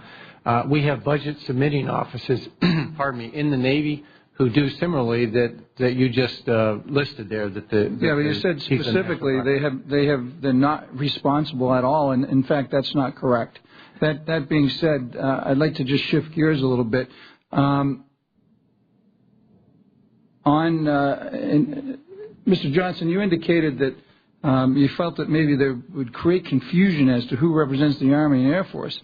I've referenced letters in General Odierno's confusion and imbalance. Obviously, General Schwartz confusing lines of authority. And you, sir, Admiral Greenert, complicated unity of command. I mean, is there really any question as to what the chain of command is with the Joint Chiefs? I mean, obviously General McKinley would go through General Odierno, and obviously General Schwartz to General Dempsey. There's no chain of command breach at all. I think it's very clear. And in addition to that, it would. I don't think there's any question that the command authority, the Title 10 command authority, wants to change. I don't believe the Guard or General McKinley in his capacity is seeking a seat wants to change that at all. He wants, and I believe, I don't want to speak for him, but I guess I'll just ask you, sir, you don't want to change the Title 10 Command Authority at all, do you? No, sir. As I said in my opening remarks, that's working well for us. And there's no confusion as to who you have to go through the chain of command, is there? I have no confusion. And with regard to the total force integration, do you feel that would be benefited by you having a seat at the table? It's improved greatly as the service chiefs have testified. It can only get better.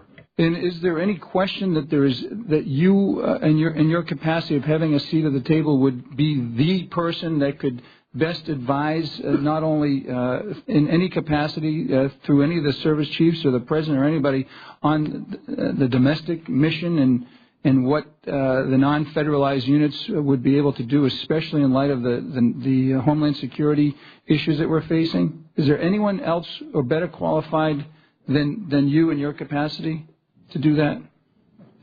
These are all talented gentlemen in front of you, sir. I think it's my role and responsibility to be that person.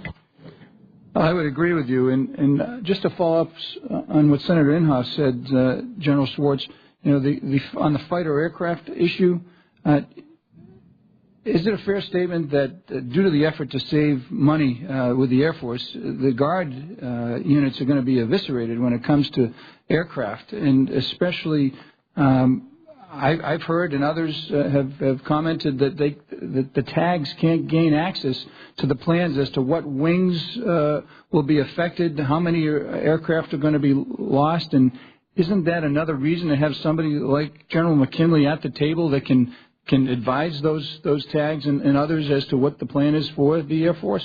Senator Brown, that's not a role of the Joint Chiefs, but beyond that, the reality is that if the Air National Guard's going to be eviscerated, so will the active duty and the reserve. We are getting smaller together. That's what's underway here. And I would emphasize the point that we are now the smallest Air Force we've ever been. And because of that, those reductions that occur because of diminishing resources, which we all face, will be shared by all the components. Well, it's interesting. That's another reason why we need to get back to the table and get the Select Committee to work so sequestration doesn't come in and dramatically affect that more. And you know what this reminds me of, in doing history and obviously being in the military and just understanding the relationship between the Marines and the Navy. I mean, this is very similar. I mean, the Navy basically works through, the Marines, you have General Amos here, who's we all have tremendous respect for. He's at the table, and yet he does all his budgeting through the Navy, and everything basically flows through the Navy to him in some respect. I'm trying to... That's not correct. We do our budgeting through the Department of the Navy. I'm an Equal Service Chief along with the Chief of Naval Operations. The Secretary of the Navy controls the budget. Right, so how would that be different than General McKinley wanting that same type of opportunity that you have, actually, in working through the Guard? How would that be any different? Well, I can't speak to the budgeting of the Guard aspect, but we are a service. We've been one for 236 years. When the Marine Corps got its seat at the table in 1978, we've been fighting our nation's battles as a service for over 200 years. That's different. The Guard is not a service. Well, my time's up. I have other questions. I have to get to another meeting and come back, and I'm looking forward to Senator Graham's as well. Thank you, Mr. Chairman. Thank you very much, Senator Brown. Senator Reed. Thank you, Mr. Chairman. General McKinley, your reputation for professionalism and skill and dedication precedes you, so thank you for your service. And having just 2 weeks ago visited the 43rd Military Police Brigade in Afghanistan and the 143rd Airlift Wing in Afghanistan, the service of the National Guard, Army, and Air is not only commendable but essential to the nation's security. But as I look at 10502, the first step in getting your job is getting recommended by a governor. Is that correct? The process by which they select the chiefs does require the governor's nomination. That's correct. So looking ahead, effectively, some governor is going to have to be either the nominator, or vetoer of a member of the Joint Chiefs of Staff. Is that correct? I think the initial submission of the name goes to the Departments of the Army and the Air Force for vetting, and they submit a name each to the Secretary of Defense so that they can recommend to the President. That's my understanding of the process, sir. But as the law goes, the governor will essentially recommend the National Guard bureau chief, who will, if this statute passed, be by law a member of the Joint Chiefs of Staff. So some to-be-announced governor will be selecting a member of the Joint Chiefs of Staff, in effect. It is correct, sir, that we hold dual statuses in the National Guard and that we must be confirmed as a federal officer and a member of the state. You're right. So would you be adverse to eliminating the gubernatorial recommendation, since this statute would create a position on the Joint Chiefs of Staff, which I don't see a gubernatorial, particularly since it's kind of a random process of which governor would be doing it. Would you object to those changes? Senator, I think the chairman can establish the process to pick my successor. I will finish my 4-year statutory term in 2012, so we're on the verge of doing that. I have no objections to doing that. So you would not object to eliminating a gubernatorial recommendation for the chief of the National Guard Bureau? I personally would not. No, sir. Okay. Now, let me ask you, to what extent do you have authority over the actual budgets of the non-federal units and the actual policies of the non-federal units that you would be advising the Joint Chiefs on? As we work within the service lines with our staffs here in Washington through the Army National Guard Readiness Center and the Air National Guard Readiness Center, which work with the Army and the Air Force as we prepare the budget, once those budgets are approved, we are given the funds and push those out to the states. So you're talking about federal funds, which we appropriate. I'm talking about the non-federal activities of the Guard. Can you direct a TAG or a governor to increase their spending or to change the configuration of their forces? No, sir. That's their responsibility. So you're going to be advising the Joint Chiefs of Staff on non-federal functions which you have no authority to affect on the ground. The constitutionality of my role would be that the governors and their adjutants general decide what small percentage of the budgets are given through the state. It's the large preponderance of funds, 98+%, which are federal funds given to the Guard. But they are federal funds that we provide in anticipation of units being federalized, perform federal missions that fall clearly, and I don't think you dispute this, within the chain of command of the service chiefs and ultimately General Dempsey and the Secretary of Defense. The federal missions certainly are, as you stated, but the state missions are under the command and control of the governor. Right, but, you know, as I understand this whole procedure is to give you access to talk about those state missions, which you effectively don't have any control of because you can't force them to change their budgets. You can't force them to take particular people and make them. You have no say in who is running the show. In fact, there's one state in which the TAG is elected by popular vote, one state in which it's elected by the Assembly. Just it raises serious questions, I think, about what you're going to do on the Joint Chiefs that you cannot do effectively or perhaps more effectively now. But let me conclude just simply by saying once again, you have done a superb job. And your colleagues in the Guard and the Reserve, and I must tell one story. I was out with General McBride, the TAG in Rhode Island, and I was asking what units he was commanding, the 43rd Military Police Brigade, and when he mentioned my old battalion from the 82nd Airborne Division, I knew this was one Army and one Air Force. And we want to get this right, and I think there's some serious questions here. Thank you very much. Thanks, Senator Reid. Thank you, Senator Reid. Senator Ayotte. Thank you, Mr. Chairman. I just wanted to follow out General Amos on what Senator Brown had asked you about. Isn't it true that in 1978 the chairman of the Joint Chiefs of Staff opposed having the Commandant of the Marines be a member of the Joint Chiefs of Staff? Senator, I don't know whether he did or not. I just know that it became law in 1978. Well, if I would represent to you, certainly Admiral Greenert, that your predecessors, Admiral Holloway and Admiral Hayward, at the time, opposed having the Commandant of the Marines before the Chairman and Joint Chiefs of Staff. I assume you would disagree with that position now. I certainly would, Senator. And I assume that having the Commandant is incredibly valuable on the Chairman of the Joint Chiefs of Staff, and that it has not resulted in any confusion on the role of the Navy with respect to the Marine Corps and advising the Chairman. No, ma'am, it has not. Do you have any reason to believe that General McKinley would, or his successors, would not be able to draw any distinctions clearly as to what the appropriate role he would have if a member of the Chairman of the Joint Chiefs of Staff? General McKinley may not. Most of my concern, as stated, is really what's in the force. How do the forces see it? Is there a clarity of the unity of command? Who is ultimately accountable for the budgeting, the source of the budget, to the Congress, to the Secretary of Defense? And it's really a lot of what Chairman Dempsey stated before, not what we can work out, because we work fine in the tank. It's very clear how we can work together. It's what's the perception out there and perhaps confusion.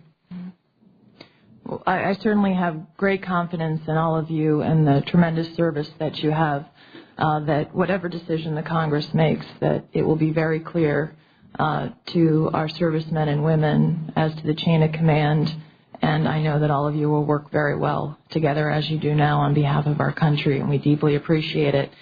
General Dempsey, I wanted to follow up on something that Admiral Winnefeld had stated. Do you also support the potential of making the next commander of NORTHCOM a Guard officer? I do, but I also would add that I would rather that none of that be legislated, because it's my job to find the best athlete available, and it's also my job to grow the athletes who are competitive to do those jobs. But certainly it would be an appropriate athlete to have a Guard officer as a candidate for that position. Yes. Thank you. General Dempsey, do you think it would be right not to bring forward the National Defense Authorization Act for the first time in 50 years in the history of our country this year? No, Senator. I think we should have a National Defense Authorization Act as soon as possible. And is that very important to our military and to what you need to accomplish? It is, Senator. Thank you, sir. General Schwartz, on a different topic, and I just feel the need to ask about this. I'm deeply troubled by the reports about what's happened at the mortuary at the Dover Air Force Base. And I'm sure you would agree with me, this is outrageous that remains of our soldiers would be put in a landfill and not treated with the appropriate dignity and honor which they deserve. Can you tell me where we are with this and how we're going to ensure that this never happens again, and most importantly, those who have participated in this outrage are going to be held accountable? Senator Ayotte, first of all, let me clarify the allegation about putting remains in a landfill.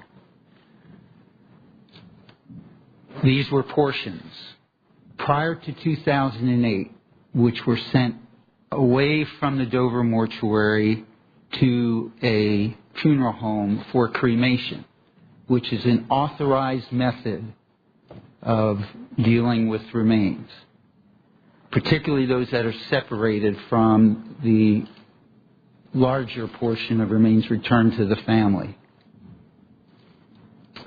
After that, the results of the cremation came back to the mortuary, were sent to a medical support company for incineration. So you had cremation, then incineration, and it was at that point that this medical support organization placed the residuals from that effort to a landfill. In 2008, the Air Force came to the conclusion that that was not the best way to deal with those remains, and so it is now done in the traditional fashion of burial at sea. It has been that way since 2008. It will continue to be that way in the future. And let me just conclude by saying the Secretary of the Air Force, Mike Donnelly, and I take personal responsibility for this. Our obligation is to treat our fallen with reverence and dignity and respect, and to provide the best possible support and care for their families. That is our mission. The people who did not fulfill our expectations were disciplined, and there's no doubt what our expectations are today. Well, General Schwartz, I appreciate your updating on that. And, when I think about the fact that we have Veterans Day tomorrow, this is so important that we obviously treat the remains of our fallen with dignity and respect, and I know that you share that concern as well.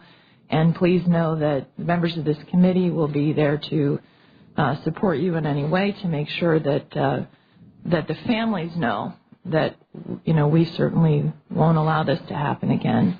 Thank you. Thank you, Senator Ayotte. Senator Akaka.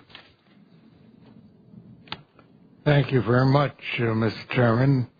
I'd like to add my welcome to our very distinguished panel of witnesses that we have today on the eve of Veterans Day, and I thank you and the men and women you lead in serving our country and defending our freedoms. I've read that most of you are opposed to elevating the Guard Bureau Chief to the JCS. I want you to know that while I might disagree on this issue, I have the complete respect for you and the opinions that all of you hold. Let me take a moment to say that, understandably, change is not always a welcome concept. In the evolution of Joint Chiefs of Staff, there has been significant opposition to structural changes. However, there is precedent in changing the composition of JCS to account for readiness, policy, and budgetary issues. For example, in 1953, President Truman signed the law to add the Commandant of the Marine Corps to the JCS to discuss issues related to the Marines. It was controversial that at that time, but several years later, the Commandant was elevated to full voting member status. Today, I think we would all agree that making the Commandant a voting member was the correct decision. While the National Guard is not a separate service, it does have a complex set of needs based on dual missions it must be prepared to execute. Guard members are in every state, and for the last decade have been heavily involved in the wars in Iraq and Afghanistan.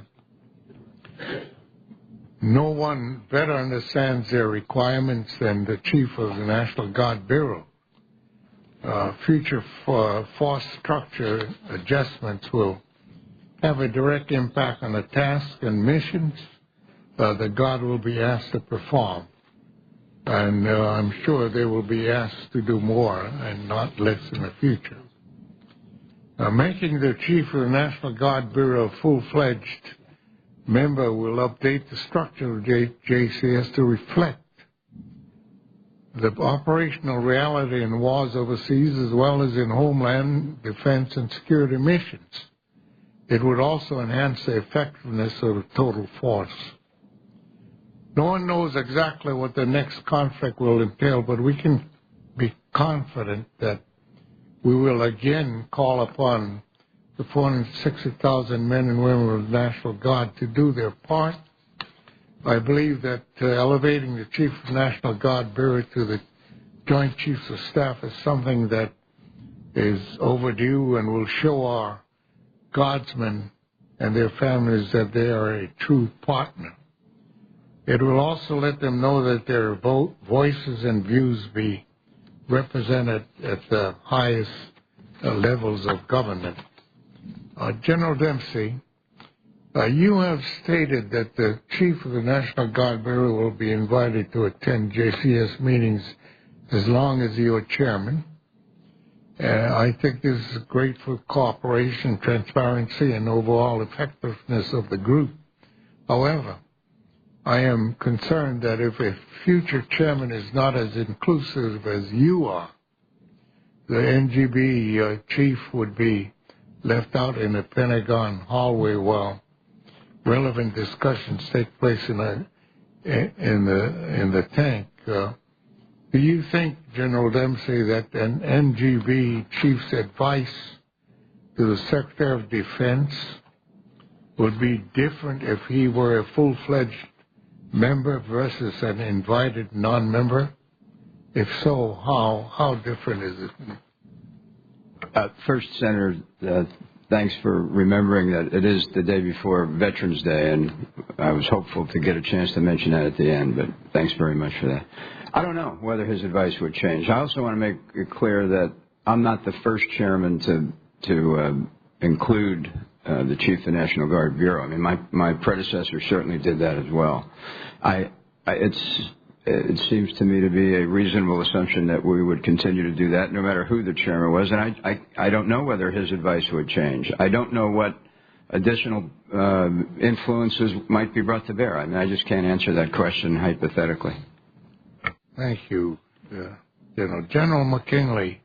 The Guard has carried a tremendous load for this country, to include their efforts in Iraq and Afghanistan. In the future, I'm certain that the National Guard will again be called to serve abroad while continuing its required domestic missions. Can you say something about how things would improve for both the Guard and the total force should the Chief of NGB be given a seat at the table? Well, I can assure you, Senator Akaka, and congratulations to you also for being the recipient of the Harry S. Truman Award recently. I can assure you that we have made significant progress over the last 8 years in terms of the transparency and integration. I will not dispute the fact that this chairman and the former chairman have opened their doors willingly. I'm concerned that continue, and I believe it needs to be institutionalized to ensure that service continues. I also believe, like what's going on in your home state right now, in Hawaii, the APEC Summit is going on.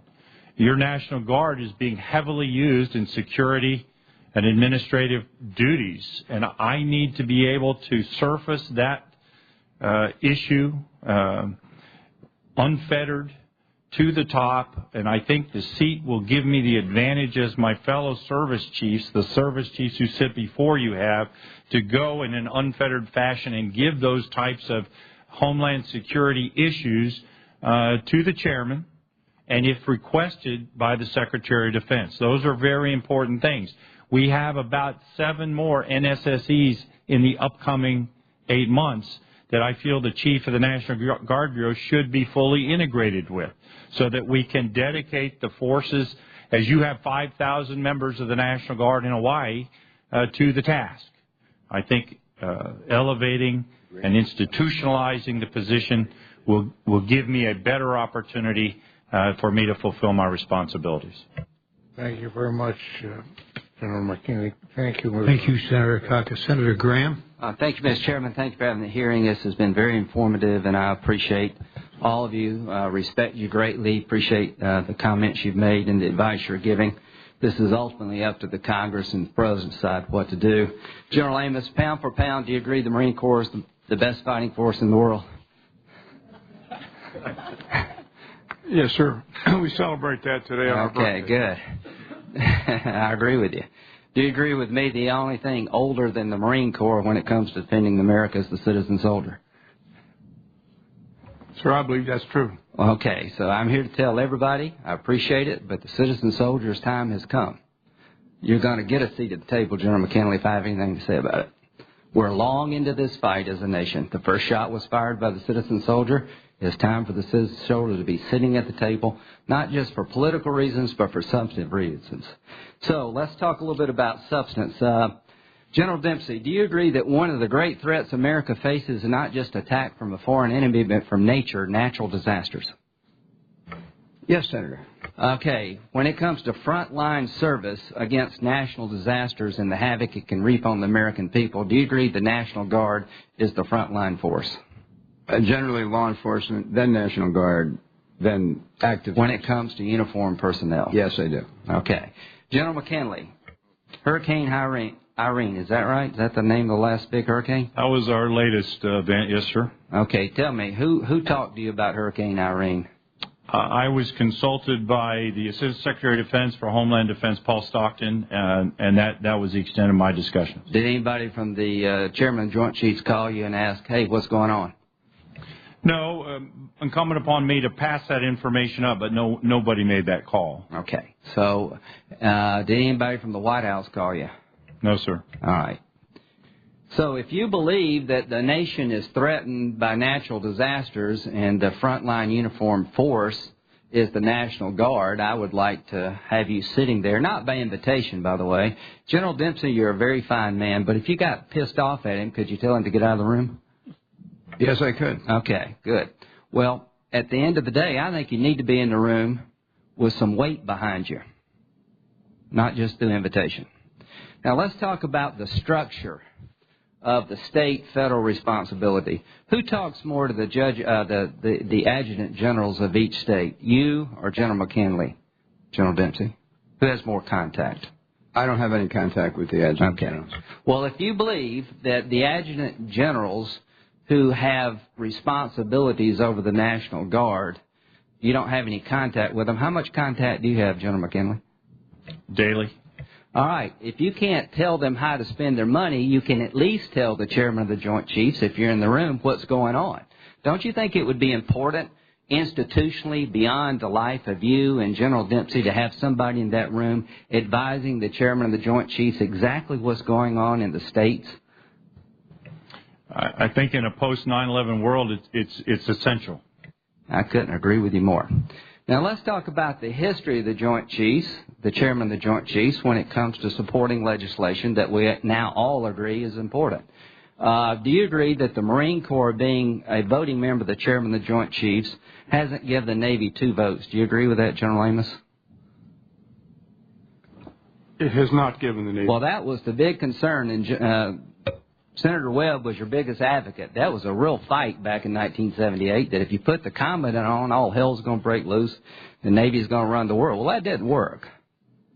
And I don't think the National Guard being in the room is going to change the world as we know it, only for the better. Now, Mr. Johnson, headlines are made at every hearing. Is the headline from this hearing, Obama administration opposes putting the National Guard Bureau Chief on the Joint Chiefs? Senator, you've heard the best military advice from... Well, I'm going to tell you what Vice President Biden said in 2008 when he spoke to the National Guard conference in Baltimore. It's time for change. Change begins with giving the Guard a seat at the table. That table in the Pentagon where the Joint Chiefs sit. President Obama's campaign document, Blueprint for Change, page 55, if you want to read it. I haven't read it. I'll be the first one to admit to it. But this part I do like. Obama will restore the readiness of the National Guard and Reserves. He will permit them adequate time to train and rest between deployments, provide the National Guard with equipment they need for foreign and domestic emergencies. He will also give the Guard a seat at the table by making the Chief of the National Guard a member of the Joint Chiefs of Staff. Has he changed his mind? Not to my knowledge. Well, don't you think when he said that he thought long and hard about this and he came to conclude as a prospective commander-in-chief this would be a good idea? And you're not here to tell us he's wrong, are you? The president and the vice president are above my pay grade. Well, I think they're wrong a lot, but I think they're right on this. Now, let's talk about Goldwater Nichols. How many of you believe it works? How many? Who believes it doesn't work? Speak up. Nobody. All right. Let me give you a little history. There's an article that I read called The Campaign for Goldwater Nichols by John T. Carell. And I'll read a brief excerpt. The bill was being prepared and had been written in final draft, and Senators Nunn and Goldwater go to have a meeting with the Joint Chiefs. And Admiral Crowell was the chairman, the new chairman. He supported it. But during that meeting, everyone else opposed and said in no uncertain language, the hot-tempered Goldwater took their criticism as an attack on his efforts to make improvements and roared, "If you think you can bully Sam and me, you're mistaken." The next day, he got 8 letters from the Pentagon talking about how bad of an idea this would be, and Senator Goldwater said, "I will not be deflected or sidetracked in this effort, even if I get a letter a day from everyone in the Pentagon." And the only reason I mention that is that the institution resisted Goldwater Nichols. The institution resisted having the Commandant of the Marine Corps on the chairman of the Joint Chiefs. And I think we should consider the time has come, given post-9/11 duties of the National Guard, to have a seat at the table. It doesn't change command authority, doesn't turn the world upside down. But if any group ever deserved recognition now, it's the members of the National Guard. And their voice needs to be heard not through invitation, but by us saying, "You have a seat." Thank you very much. Thank you, Senator Graham. Senator Nelson. Thank you, Mr. Chairman. You can all relax. I'm not going to try to top Senator Graham. But as a former governor, and I know there are 2 other former governors seated here, we've had that special, unique relationship with the Guard. Now we have a relationship with the entire military, the total force. I suppose having called out the Guard on occasions, that it gives me a special feeling of a relationship with the Guard. Going back to my Adjutant General, the late Stanley Hang, who was an outstanding military officer and an outstanding TAG. In addition, since I've been in the United States Senate, I've had a relationship with former TAG Gene Lemke and the current Adjutant General General Lyons. The relationship is clearly a unique one from the standpoint that's been described by everyone so far of having a federal and a state each component to the relationship. It isn't like any other branch of the service, or any branch of the service in particular. It is unique to the Guard. It would be unique if it applied to one of the other branches, not just the Air Guard or the Army Guard, but if there was another Guard, it would be the same situation. So, you know, the General McKinley, you said in your letter, the CNGB is uniquely positioned to both provide situational awareness of state and federal military forces operating in unity of effort in the homeland and ensure that resourcing decisions fully consider the domestic mission. Now, I think you're right about that, and I think as we've looked back, we have seen at times that the Guard has not been adequately resourced. Now, I'm not going to suggest that that will go on indefinitely in the future, because we are seeing the change from to an operational reserve that will have to be adequately resourced. But I can tell you that as a governor, I would feel much better that resourcing would occur if I knew that the head of the Guard was seated at the table. It doesn't take anything away from any of any of you, distinguished as you are and committed to the total force and to the total security of our country, both at the homeland and nationally, internationally as well. So I understand that change is difficult. It's not easy to come by, and whether or not something occurred 20 years ago or not probably doesn't necessarily mean that we can't look at it today in light of the changes that the Guard has gone through as we've seen it throughout these last 10 to 12 years. Now, General Schwartz, I do have a question because I know that part of the requirement for adding a Chief of the National Guard Bureau is at least a recognition that his advice would be more critical than ever heading into a period of budget austerity.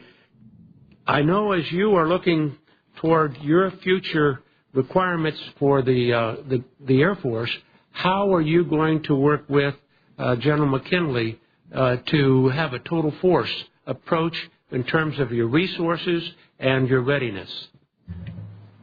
Senator Nelson, I think it's important to say at the outset that the Joint Chiefs is not a resource forum.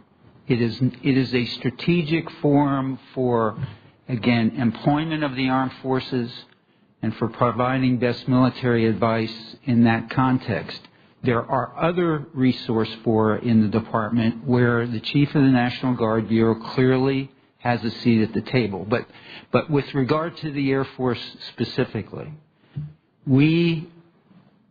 Craig McKinley's deputy, Lieutenant General Bud Wyatt from the great state of Oklahoma, is our principal staff officer regarding National Guard matters, and he and his people have complete access to all of our internal activities with regard to the headquarters, whether it's resourcing, whether it's making decisions on equipment, and so on and so forth. Additionally, we have offered, and the Adjutants General will take us up on this, to have a presence on what we call our Air Force Council, which is the senior-most resourcing activity within our headquarters. And the bottom line is that the Air National Guard has a consistent seat at the table for internal deliberations. We certainly interact with Craig, as I think he will verify, on all matters, including management of senior officers. This is a partnership between us. But I would go back to first principles in that the Joint Chiefs is not a resourcing fora. No, I understand, but the recommendations that you make are based on what you think the resources that you would require and are necessary for carrying out your mission. So whether it's establishing the resources or making the recommendations, you still have to discuss what resources are necessary, in your opinion, for you to be able to carry out your message or your mission. And General McKinley obviously has a role there. And I would assume that would be true, General Odierno, with the Army Guard as well. Senator, as we develop the Army budget every year, there's complete transparency. The Guard plays a critical role in developing our budget. So that happens today. And this change does not impact that at all. That will happen today and will always happen, no matter whether he becomes a member of the Joint Chiefs of Staff or not. Well, I commend you all on your ability to sit at a table and disagree, but not be disagreeable, and appreciate very much your input. Obviously, it's a challenge to try to decide how to best take care of our national defense. You do it every day, and we appreciate and thank you for your service, particularly as we on this eve of Veterans Day go home and speak to our veterans at home. Thank you all. Thank you, Senator Nelson. Senator Webb. Thank you, Mr. Chairman, and thank you for holding this hearing. I think it's been very healthy for this discussion. General Dempsey, has any former chairman of the Joint Chiefs of Staff support this legislation?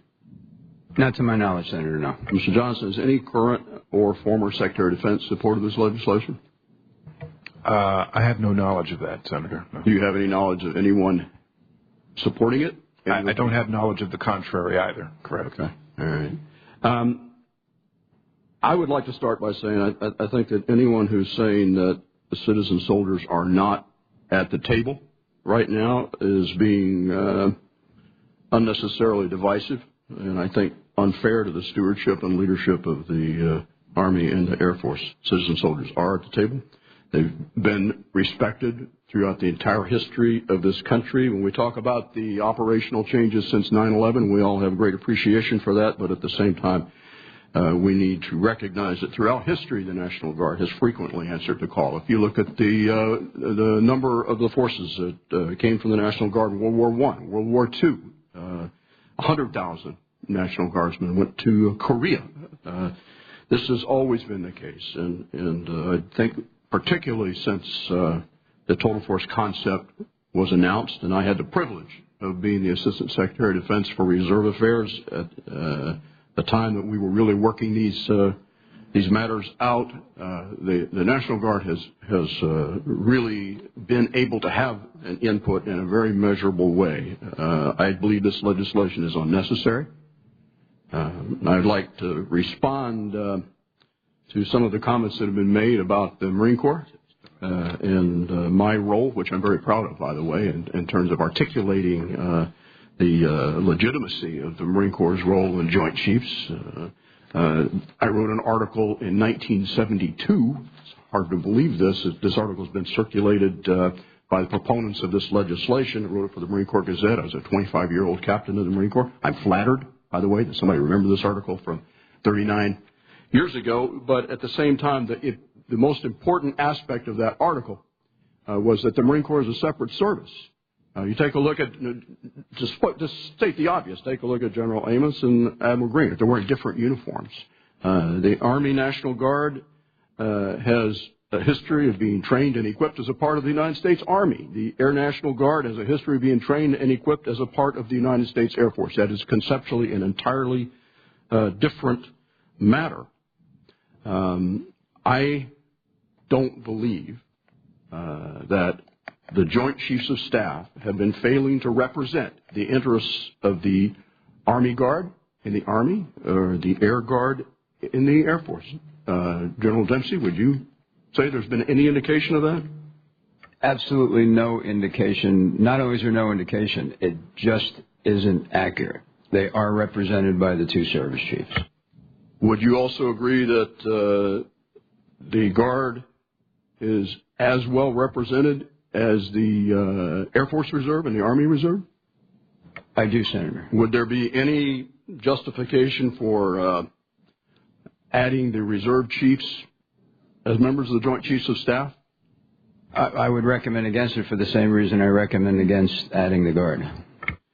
And with respect to non-Title X obligations, I have an observation from having spent 3 years being Secretary Weinberger's principal advisor on Guard and Reserve matters. There are a number of other jurisdictions in which non-Title X obligations of the National Guard are considered, and some of them, to be quite frank, are jealously guarded by the political processes of the governors. I certainly don't think they're in any way disregarded. And to make a further point on this, we do have an Assistant Secretary of Defense who is responsible for Homeland Security matters and is a direct advisor to the Secretary of Defense. So, Mr. Chairman, I just have to say that I'm opposed to this legislation. I believe it's unnecessary. I don't see a value, and I do understand the complications. Thank you, Mr. Chairman. Thank you very much, Senator Webb. Senator McCaskill. Thank you, Mr. Chairman. This is obviously, I have more respect than I can ever describe for the guy that's sitting to my immediate left here for a myriad of reasons, including his incredible service to our country as a member of our armed service and as a Marine. And I also appreciated the incredibly effective cross-examination that Lindsey Graham did. You can tell he spent some time in the courtroom. I do think that that this is a difficult question, and the only really thing I want to point out with Mr. Johnson is I've looked at your testimony very carefully, Mr. Johnson, and it appears to me that you have not said whether or not you support or oppose this legislation, but have rather asked to make sure that it is not legally ambiguous. Is that a correct characterization of your testimony? Yeah, I'm not here to state the policy position one way or the other. I was asked to attend to point out the legal implications and potential ambiguities of this becoming law. And I think, as you've noted, I've laid that out in my prepared remarks. I just wanted to put that on the record because I was a little surprised that we were going to campaign materials as part of this hearing. It seems like we have enough politics around this building. It doesn't seem like we have to bring it into this hearing also. I want to specifically, for a minute, General Schwartz, go to the situation at Dover. And I don't want to dwell on how hard this has to be for you and the leadership at the Air Force. No one needs to convince me that you want to get this right at Dover. I'll tell you what I do want to bring to your attention, and I've done so with a letter today, and that is the finding of the Office of Special Counsel. And so people understand what the Office of Special Counsel is. It's an investigatory and prosecution-oriented agency whose primary responsibility under our law is to be independent of all of the agencies and protect whistleblowers. And what I am concerned about is their investigation into what the Air Force did in response to the whistleblowers. And specifically the fact that the IG of the Air Force, they failed to admit wrongdoing in their report. And while I understand people have been moved around as a result of the problems that have occurred because of the mishandling of the sacred remains of the fallen, I'm not sure that they have been held as accountable, for example, as what we saw happen at Arlington in connection with that heartbreaking incompetence. And what I want to make sure is that there is an independent investigation as to whether or not the IG shaded it a little bit because everyone was feeling protective of the institution for all the right reasons. The vast majority of people who serve at Dover and who do this work, I'm sure, do it with a heavy heart, but with a passion for getting it right. But when we have a circumstance like this arise, I want to make sure that the inspector generals are not so busy looking after the institution that they fail to point out wrongdoing, which was not ever acknowledged, and that there is accountability for the people involved. And so I want you to address the special counsel's report as it relates to the Air Force investigation. Senator McCaskill, there clearly were unacceptable mistakes made. Whether they constitute wrongdoing is another matter entirely. And when you look at a situation like this, you look at the facts of the case, as an attorney might say. You look at the context in which the event or the mistakes occurred. And you also consider the demands that are placed on individuals and organizations. With respect to accountability, we have also had an obligation to ensure that the statutory requirements for due process were followed. We did that precisely. I can only speak for the case of the uniformed officer. But the uniformed officer received a letter of reprimand. We established an unfavorable information file. We removed him from the command list, and his anticipated job as a group commander at Shaw Air Force Base was redlined. This is not a trivial sanction. Well, I understand that's not a trivial sanction, but I'm worried that there was a conclusion that there was not an obligation to notify the families in these instances, and obviously this deals with more than uniformed personnel, and obviously the Secretary of the Air Force is also copied on the letter that I sent today calling for this independent investigation. What happened at Arlington, nobody was intentionally mismarking grades. They were mistakes, too. And I just want to make sure that we have really clear eyes while we have full hearts about the right aggressive need for investigations by inspector generals in circumstances like this. And thank you very much, and thank all of you for being here today. Thank you, Senator McCaskill. Senator Manchin. Thank you, Mr. Chairman. Let me first of all thank each and every one of you. It's very impressive to have the leaders of the services of the greatest defense of a country one could ever hope to live in, and I appreciate it. The respect you all have for each other is evident, and I appreciate that also.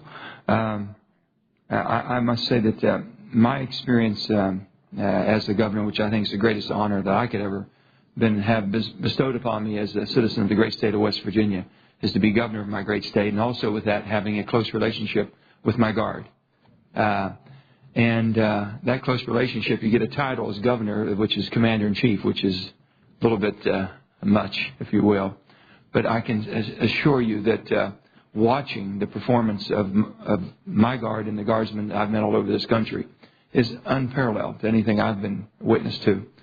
I had a chance also to travel with other governors as we would go, and you all would be so kind to take us over to visit in Afghanistan, Iraq, and we go in and be able to say thank you to our troops for the services they gave. And to a T, I will say this. Every one of the commanders of every base that we attended and visited, they make a point to come up to me and say, I want to tell you of the expertise, the professionalism, the commitment that your Guardsmen have and what an asset they are to our command. So with that, I would say that I didn't see the difference. I really didn't. And I never really thought about why it hadn't been looked upon equally at the Pentagon or the Joint Chiefs. I've thought about this quite a bit since then. And I know change is hard. Being in the positions, I've had to make a lot of decisions, and I know it comes very, very hard. The thing I would ask, and whoever would want to answer this, and General Dempsey, you might want to start with yourself. Do any of you believe, and I think you can tell there's been some wonderful questions here and some wonderful testimonies, and Senator Graham does such an expert job of holding his emotions back and his feelings. But with that being said, do any of you believe that this legislation, and I believe it will be passed, that you would have a hard time cycling and being able to do the job that you're charged with doing at the level that needs to be done for the defense of our country? I will start, Senator. Thanks for the opportunity. And also, you're the second senator to sort of imply that we're averse to change. We are, I promise you, one of the most change-oriented organizations you're going to see appear before you at any time, and that change will be clear to you as you see the effect of some of the budget decisions that are being made. So we're not averse to change, nor are we resistant. In fact, as you know, this body charges us to give you our personal best military advice, and that's what you're getting today. And you're getting it because we have a system in place right now that actually works remarkably well. We have one Army, we have one Air Force. I don't know what impact this will have, and therefore you are sensing some reluctance on our part to embrace something. It could be that nothing changes. That would be the best possible outcome, but then one might say, well, if nothing's going to change, why are we changing? I would say it's a matter, the decision before you is one of context. The context of adding Craig McKinley to the Joint Chiefs, which in some ways would be a powerful symbol to our citizen soldiers. I got that. But the other context is the for me, more compelling argument about turning to Ray Odierno and saying, I want soldiers from you, and I don't care if they're active guard or reserve. So I don't know the answer to your question, Senator, but I am concerned about it. Well, let me just say this. I just have the utmost confidence in all of you, and I know that you wouldn't be in the position you were if the orders that were evaluated and then accepted and then fulfilled, and I don't anticipate anything different from that. The thing that I observe is that truly the Guard is the only visible part of our Defense Department right now that the citizens of this great country can connect to. If it wasn't for the Guard, we wouldn't even know there was a conflict. But it's the moms and the pops and uncles and aunts and brothers and sisters that they get redeployed, and that we're all there sending them off, and our towns come out and our states come out. They come home and we welcome them home. We'll cry with them, we mourn with them when we have a loss of one of our loved ones. So they are the fabric of our whole defense system. I think that's why some of us are so passionate about this piece of legislation, to have an equal footing. And I will finally say this, that there's not, I think as you have to be as frustrated as maybe myself and other people around this country as they look at the functions of Congress right now. We can't come to agreement on anything. This is one thing I think we are agreeing on. And please don't deny us this moment. Please don't deny us the chance to come together as Democrats and Republicans for the sake of this great country and put America first.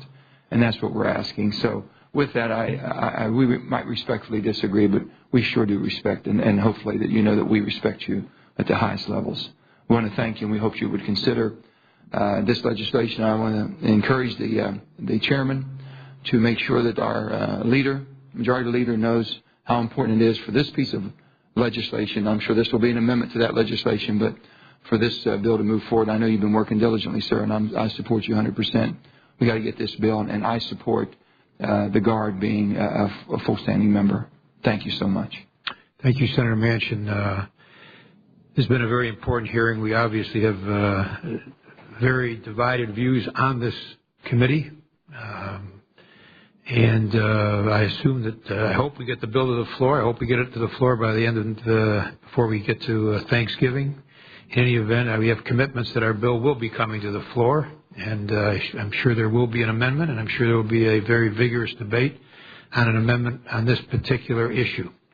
I think the fact that you have all appeared here today with such dignity, such character, and such directness, which we welcome. And it's important that we hear the views unvarnished. We got them from all of you. And we got the legal opinion, which is what we sought, which is a legal opinion from you, Mr. Johnson. We did not seek policy from you, nor do you appropriately give policy when you're asked as a lawyer to appear before the committee. We're very grateful to you for your service. We thank our vets on the eve of Veterans Day, and we will stand adjourned.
I'll tell you what, very organized. It's a fun race to do. And at the end of the day, that's good music to do.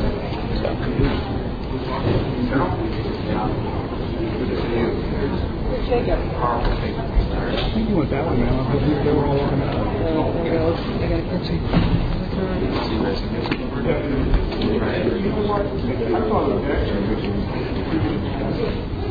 I was just saying